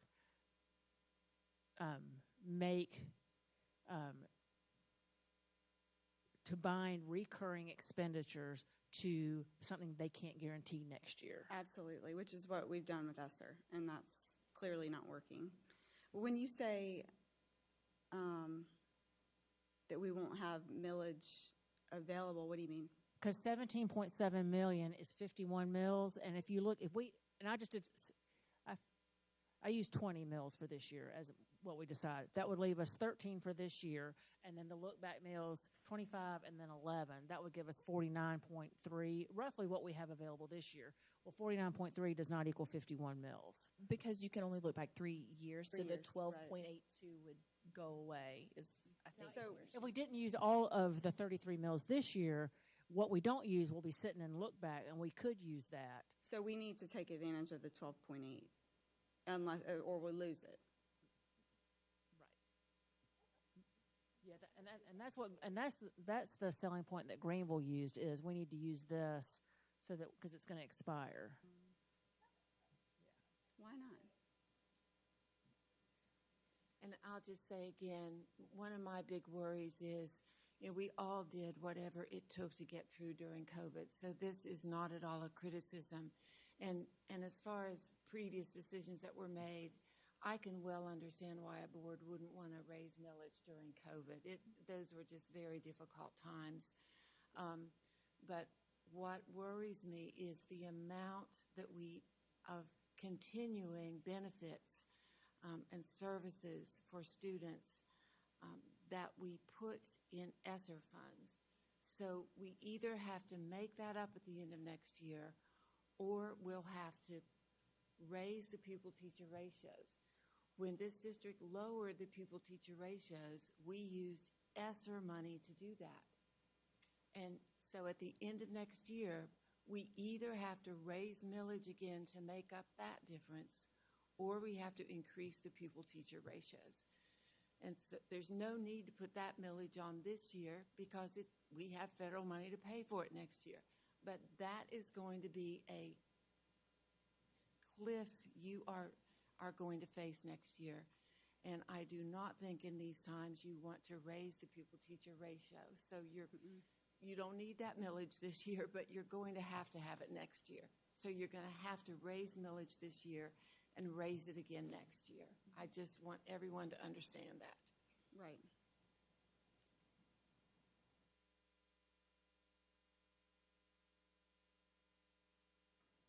we'd be very safe this year with the 14.5 mils using the money from fund balance. We just simply can't guarantee you what you'll be facing next year. And the 14.5 mils would still leave us next year trying to figure out how to cover the 17 million, correct? And that's correct, just to stay even. That's just treading water. Plus the ESSER cliff. Yeah. That's a lot to kick down the road to next year. I agree. And so that's why I was suggesting if you wanted to reduce that fund balance expenditure by at least $2 million, you could put on 6 more mills, which takes your fund balance down to 15.7 and gives you a couple million of a cushion to be used next year, just in case you're not in the same luxurious position that you've been in. As it is, you're in fine shape because you're paying it forward. You're budgeting for a 97% fill rate, and you've probably had a 93, 94. I don't really know what it is. That's spitballing it. But the first year that doesn't happen, and we always want to recruit teachers, then you are up the creek without a good means of floating down. I will take the bullet and toss out there for discussion that I think we should look at approximately 20 mils for this year. Budgeting is always painful. I don't think there are any great options here. It's hard option versus hard option, but that's what I would toss out there, keeping in mind the ESSER cliff for next year and keeping in mind that we're the 17 million that if we do that 2 years in a row, you essentially almost deplete your savings account, and that is that's not fiscally responsible. Just tossing it out there and welcome any other thoughts.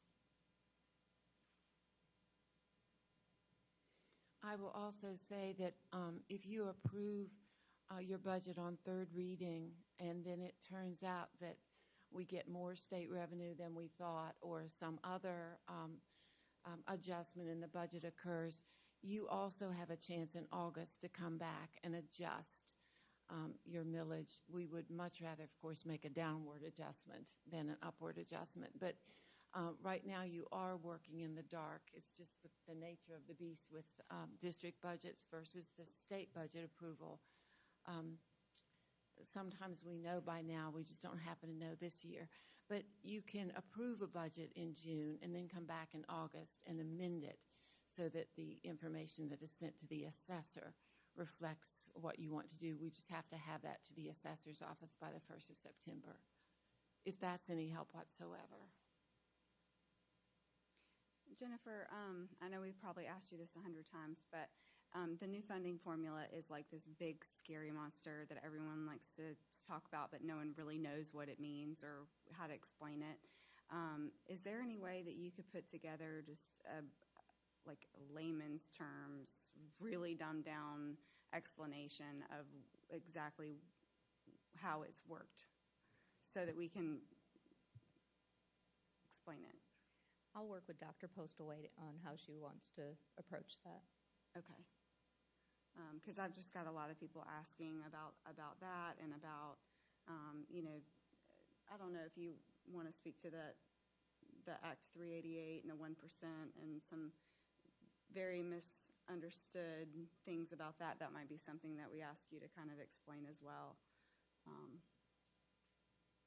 Yeah, I think there have been some questions about Act 388, and that always comes out during budget time because it's just the elephant in the room. And then and I appreciate you including in our packet the tax bill example. I think that's extremely helpful, where it shows the assessment, but then it shows the rebate. But that rebate is that is a rebate at a taxpayer. Can you explain just in like a quick elevator speech on how the 1% sales tax plays into the Act 388 relief? What I can tell you from the Act 388, that credit that is shown on the individual's tax bill is not the amount that we actually receive from the state government. So while you're getting a credit, that's what we would have received had the homeowner been taxed. However, that's not what we actually get. We receive less than that. Thank you. And we can talk about the 1% sales tax piece of it. Maybe you can do one of your great little addendum presentations for our board briefs. Those are. I think I started a trend with that. You have. They're very informative and helpful. They're very helpful. I think this board they're visual learners, and I think those slides are extremely helpful. So, does anybody have any comments about Ms. Shealy's proposed? How does that work for the look back? Is that so that would be a part of the 20? Is that what you're? So it would be 20 minus the 12, and then that's a good question. Would the 20 come out of? Could we designate it as 12.82 from the look back, and then, or do we does it all come out of? It all comes out of the current so amount. We would have so to exceed. So you have to exceed the 33 to be able to use the look back. Oh. So that 12.82 will roll off next year. You go to the current year, which is the 33.33. That's the limit. Right. And then if you need more to balance your budget, you go back to the preceding years. Okay.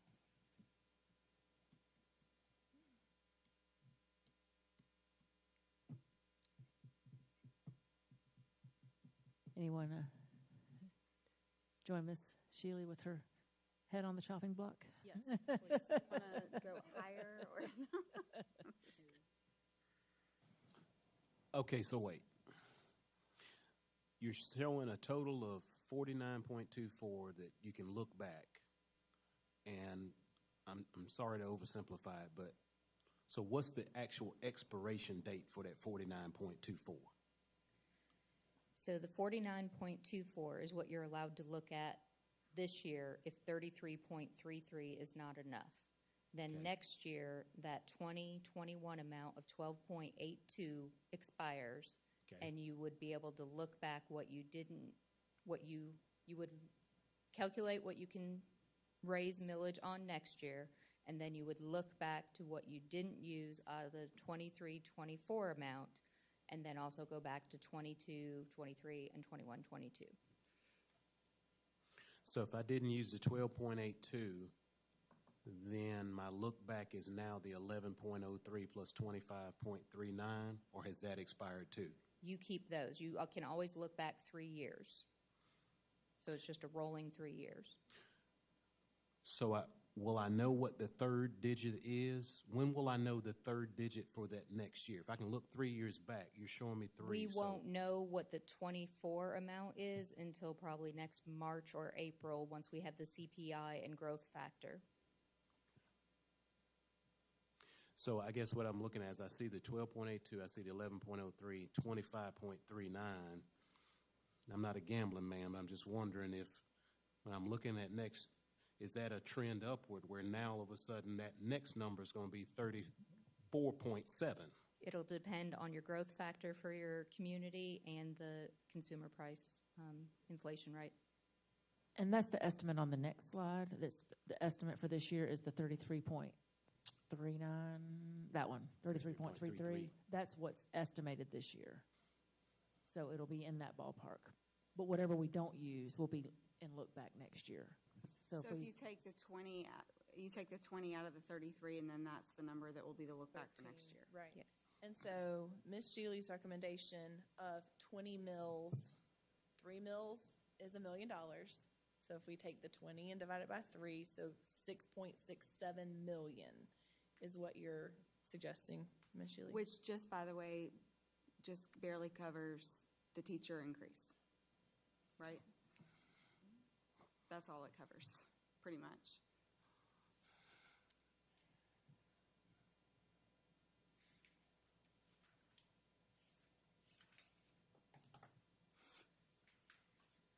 So moving forward tonight, if whatever number we land on will be what is Dr. Postlewaite, what is publicized, and then the community will have their input at the public hearing before the third Right. reading. Right, and you should not exceed the millage rate that you advertise. Okay. Okay. So ideally, it would be the millage rate that is approved on third reading, but that's no need to have a third reading if you're determining the millage rate definitively tonight, but just good practice. You should not advertise a millage that is less than what you actually vote on third reading. You can, it's legal, it's just not good practice. So we wouldn't advertise 20 and then decide on the 29.4. That's exactly right. You should not. You should not. But you we can. could. And then you said later on, if we find out where more money is there than needed, we could go back and decrease that. Yes. If needed, or yes, if it is not possible. It is not at all uncommon to revise a budget in August. So- Everyone doesn't need to do it every year, but occasionally it needs to be done. So like Ms. Shealy has put 20 mills out there. So if you come back and you find out that you don't need that and you wanted to do something less, how does that affect your look back? Is your look back going away still if you're less than? That's what I'm trying to Your understand. look back is based on the calculating factor, on the factors of calculation that Ms. Miller shared.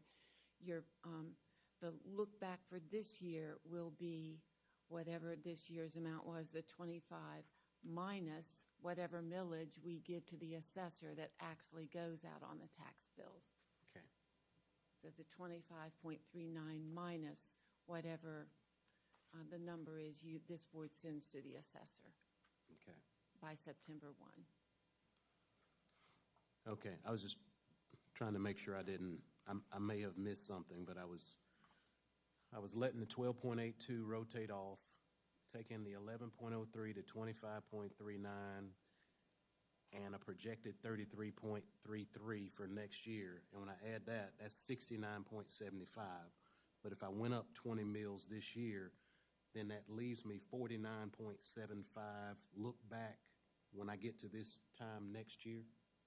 Something like that, but the 12.82 is not the right, that figure will disappear. So assuming that on the next slide, Jennifer showed you, she's projecting 33 mills. So say you use Total 33, Yes. not additional 33 in addition to the 25 and the 11. No, it's an additional 33. So that would be where you might want to subtract the 20 mills. So see, it leaves 13 there. If you subtract 20, you have 13.33 there. That's comparable to the 12.79 that's rolling off this year. Does that make sense? Yes. And Chris, what she was saying is if we don't use 33.33 mills this year, today, then we can't even tap into the look back. So that doesn't matter. So we can just pretend like that's not there. Unless, if we use 20, then we can't look back and grab that. We have to go up to 33.33, and if that's not enough, then we go up and grab the look back. So if we're only talking about using 20, then you just pretend like that look back's not there.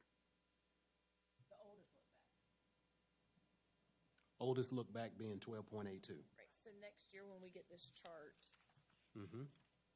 it's if we use 20. Oh, where's the chart? So Right. I'll write on it for you. Right. If we use 20 next year, it's going to say Mm-hmm. Us new board members have That's been swimming in all 49.75. of these numbers. Because I did that. It's a I took lot. the 20 out. Well, That's this the is a great discussion. 49.75. This is So your look back exactly will be what you should 49.75 be working on. if you take 20 out right now Yes. at this time next year. That's what I'm sorry, I had done the math. That's why, okay. So it's 49.75 you'd be looking at with a 20, okay. All right, I just want to make sure I was clear. Y'all act like you were teaching calculus or not algebra or addition. Okay, Can I got ask it. a- Okay. Can I ask a quick question? Between the first and second reading, the ESSER amount went from $5 million to $3.5 million, I think. I don't think, And the I think the bottom row is 3.5 million, but the total ESSER stayed, I believe, at what it. Oh, I see. Never mind. I see. Okay. I see. Yes, it was a bucket on the last Correct. month's, but it's broken out into a spreadsheet this month. So That totals to the 5, yes, ma'am. again, visual learner. No problem. So, your recommendation of 20 in all of these little need to do, would like to do, ESSER Cliff, your 20 covers everything but that last one of ESSER programs for 3.5 million.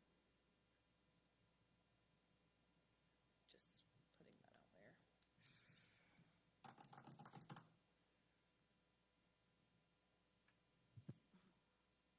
That's right. And in this year's value of a mill, 3.5 million is going to be about between 10 and 11 mills.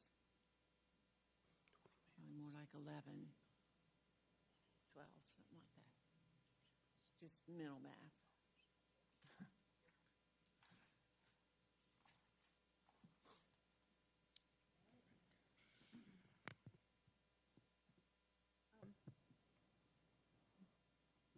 Public hearing has to occur the day of third reading, or is that just what we do? You know, I don't know. That's the way it's been done everywhere I've ever worked. Okay. I honestly Okay. don't know. Okay, I'm just curious because that time to process what we hear before going into third But reading. yeah. But people can reach out to us once they hear the number tonight, I guess. And some districts don't do 3 readings. Some do 2 readings. Yeah, interesting. They do a second reading and then just. All right, that's it. Okay, so again, 20 mills. What is? I mean, because we do need to give them some direction.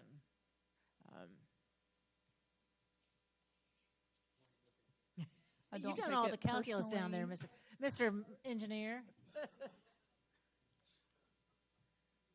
You're gonna get your protractor out in a minute and.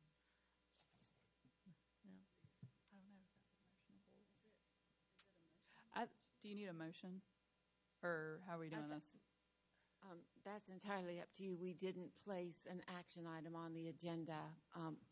We need direction. It doesn't have to be a motion tonight, but I do want you to understand that whatever direction a majority of this board gives us by consensus or whatever is what we will include in the public advertisement.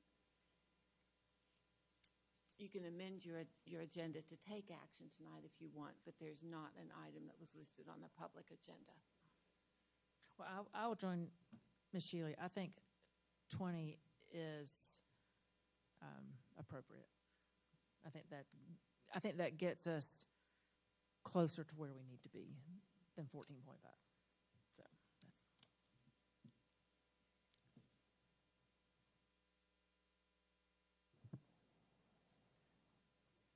Anyone else have any thoughts? You're not going to say anything? You're- Okay. I think that 20 mills covers the worst case scenario, if that makes any sense. But, yeah.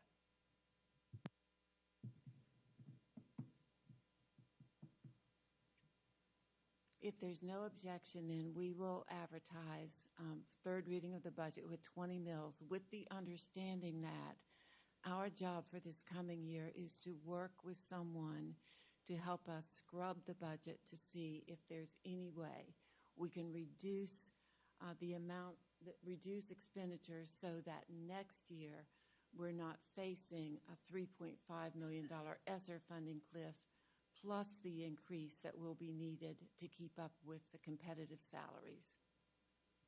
Yes. All right. I think we have the direction. Thank you.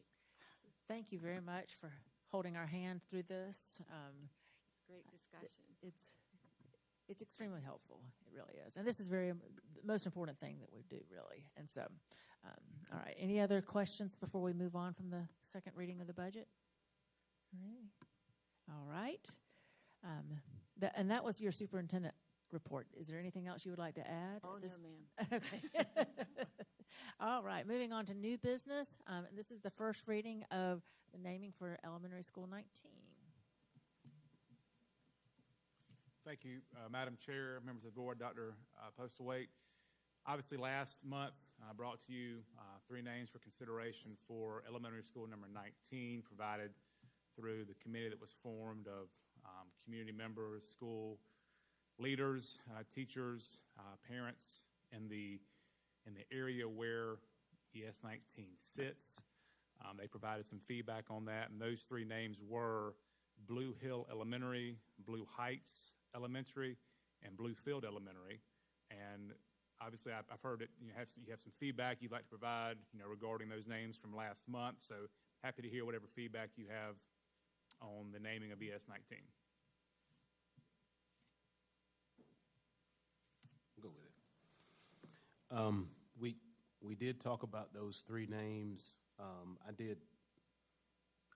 heard some other names out there, but I guess my question is, from a board perspective, are we in a position where we're just looking at these 3, or can we suggest other potential names?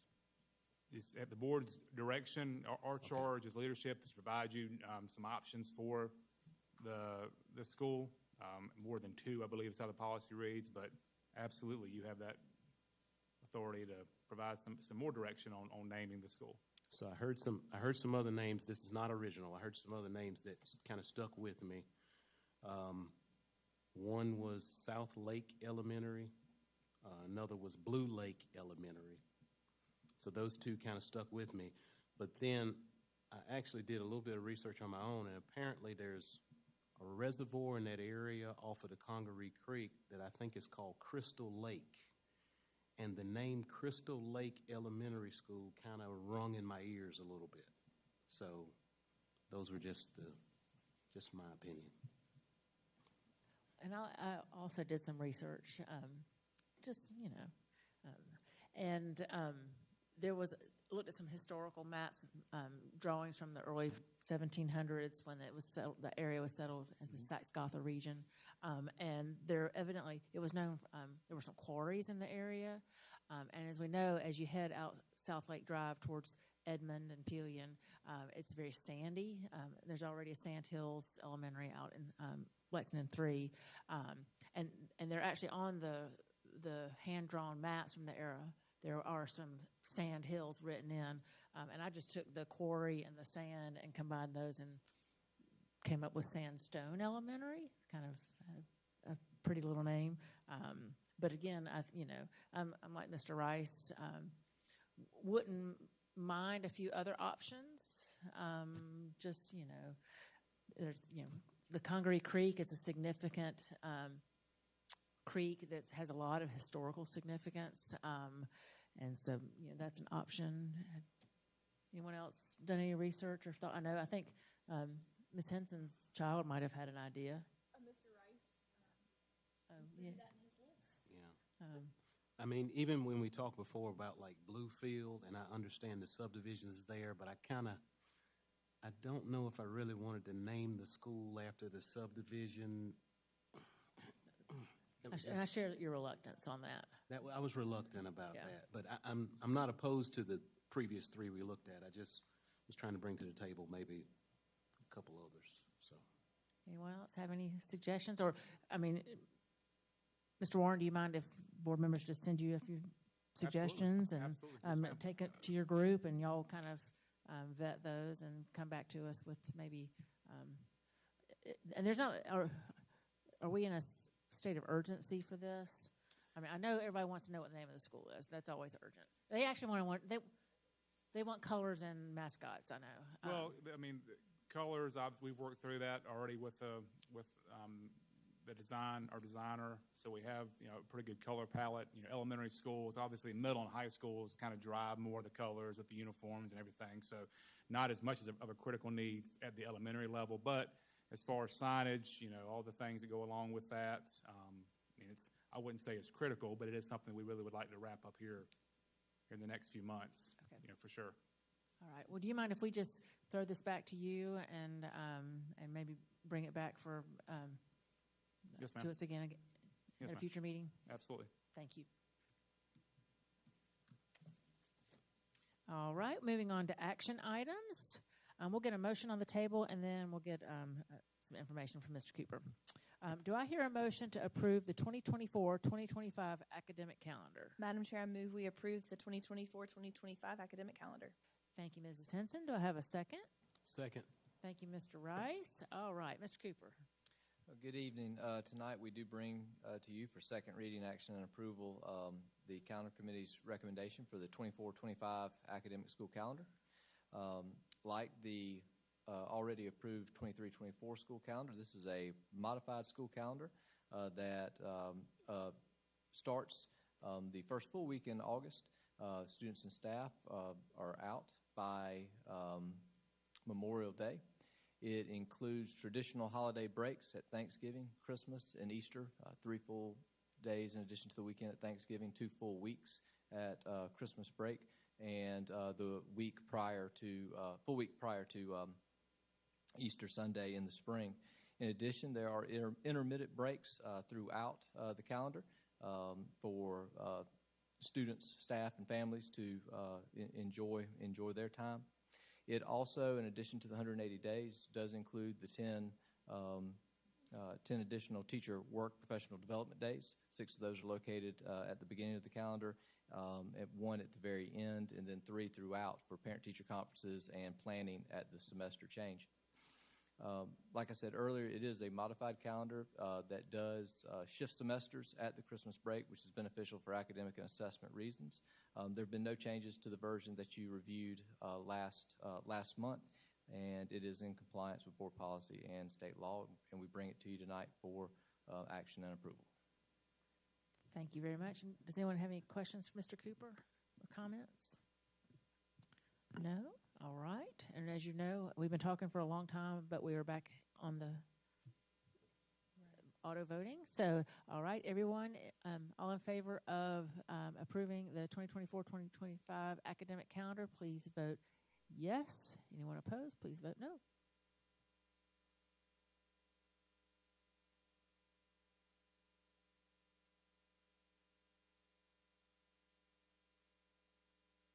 And the motion carries. Thank you very much.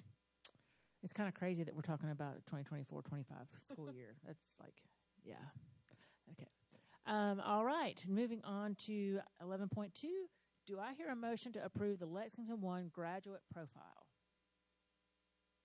Madam Chair, I move that we approve the Lexington, hold on, let me go back to this thing. I'm so sorry. The Lexington One graduate profile. I move that we approve the Lexington One graduate profile. Thank you, Mrs. Henson. Do I have a second? Second. Thank you, Mr. Rice. All right, I'm going to turn it over to Dr. Natalie Osborne-Smith to talk us through this.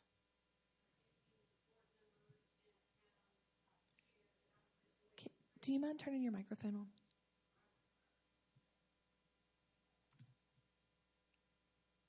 Is that better? Oh, there you go. Yes. Lovely. I have a really loud voice as a former middle school administrator, but that is better. Okay, so in 2016, our state legislators did put into law the profile of a South Carolina graduate, which has served as a real foundational document for us, all schools across the state, with school improvement planning, like strategic planning.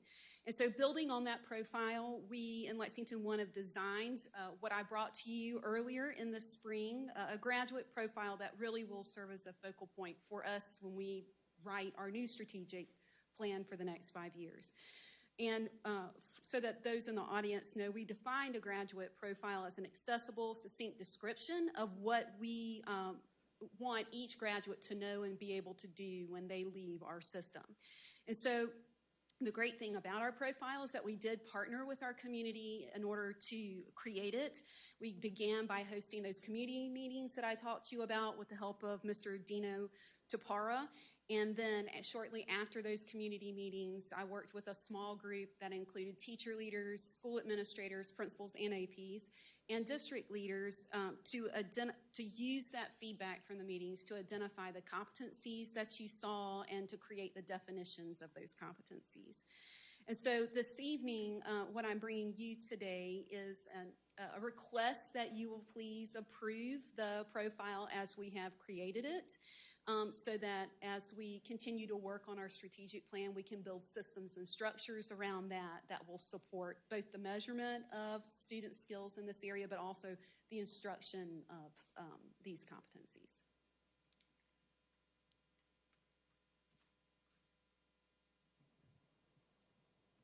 Board, do you have any questions for Dr. Smith about the profile? Yeah, No. go back over there. No questions, just an extreme compliment and appreciation. This is excellent work, in my opinion. Thank you.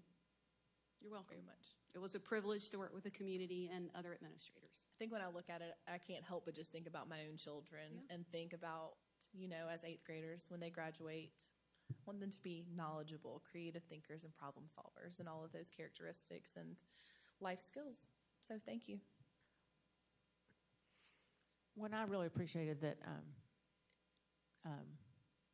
being kind and resilient are on there, because, we do want students that are strong in academics and have leadership skills, but we also want kind citizens and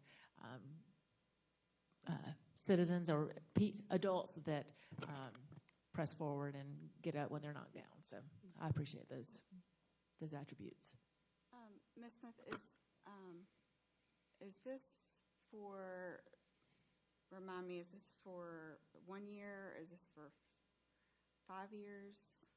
So it would last the life of the strategic plan, but if it's written well and the structures are done well, it would, of course, guide future plans after that. So I would say it's attached to our upcoming strategic plan as we write and come to the board for support with that. But again, these profiles typically, if we look at like the state's profile as well as other districts who have these kinds of documents, they are kind of the grounding North Star for the district and continue beyond 5 years. So our goal is that children would develop these skills from K-12. So we would want that to live as long as it can. So the next strategic plan is for 2024 through 2029, is that Yes. correct? And when does that come to the board? I know that we just had all of those meetings and things like that. So that information is compiled and then brought to us. So when we backtrack, what we have to submit the new plan in April of 2024. But by board policy, we would need to bring and get approval of that before. I have a very detailed timeline for it. I would hope that we would have things early spring to bring to you so that we can get feedback on it and make adjustments at the board's pleasure, because it is a very grounding document, important document for our district. I agree. Do you think there's any way to get that back to the board sooner than spring? Maybe. I will do the best I can to make it come as early. We need it as early as we can for budgeting reasons, for all kinds of reasons, yes. How about this? I have some other talking points. I won't waste our time anymore tonight because I know it's getting late, but I'll email you directly and kind of run some things by you and see what you think. Thank you so much for your work on this. Welcome any information. Thank you. Thanks. Yeah, I also would say I think this is great. I mean, as I look through the list, if regardless of what background a student is coming from, family situation, socioeconomic, if we can say that our graduates are able to check these boxes, then we're actually turning out really good citizens and good humans that'll go out and change the world. And so I think y'all did an excellent job with it. Thank you. Anything else? Thank you, Dr. Smith. I know you've taken months of meetings and work and put it on one page. And I know it's a talent. This is, I have a really good team. This is excellent. Thank you very much. You. All right, board, we have a motion to approve the Lexington One graduate profile. All in favor of approving it, please vote yes. Anyone opposed, vote no or nay.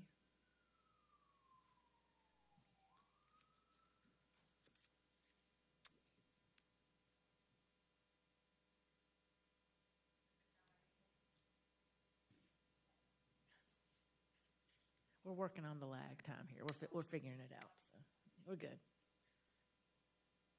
All right. The motion carries. All right. Board, we're moving on to items for board information. You have received the following reports: the monthly general fund financial report, the monthly general fund budget transfers report, the monthly capital projects report, and the monthly unauthorized procurements report. Ms. Miller, do you want to make any comments about any of those reports? No? Thank you.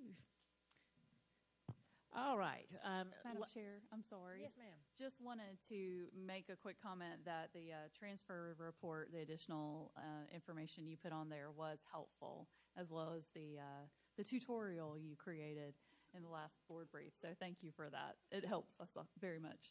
Again, she's going to be the tutorial queen for us, so thank you very much. All right. Last week was School Lunch Heroes Week. On behalf of the board, I would like to extend our appreciation to all of our food service personnel who make sure our students are fed and cared for each and every day. I don't know if you've been in an elementary school lately, but those school lunch folks, they know every student's name, and they make sure that they make healthy choices, and I just really appreciate that the work that they do every day, that they make a difference to the students. So this is our last meeting before school ends. It has been a crazy fast school year, and we want to wish you a safe and relaxing summer. I want to congratulate our graduating seniors. I have one this year. He was in 6th grade when I got on the board, and now he's about to graduate. It happens fast. Our graduation ceremonies are on June 3rd and 4th at the Colonial Center. They're 8 a.m., noon, and 4 on Saturday, and noon and 4 on Sunday. And so, cheer on those graduates and congratulate them, and thank those teachers that helped get them across the stage. Our regularly scheduled June meeting will be held on June 13th. We will also be holding our public hearing on the proposed 2023-2024 general fund operating budget, and so there will be an opportunity for public comment at that public hearing. Do I hear a motion to adjourn the meeting? Madam Chair, I move that we adjourn.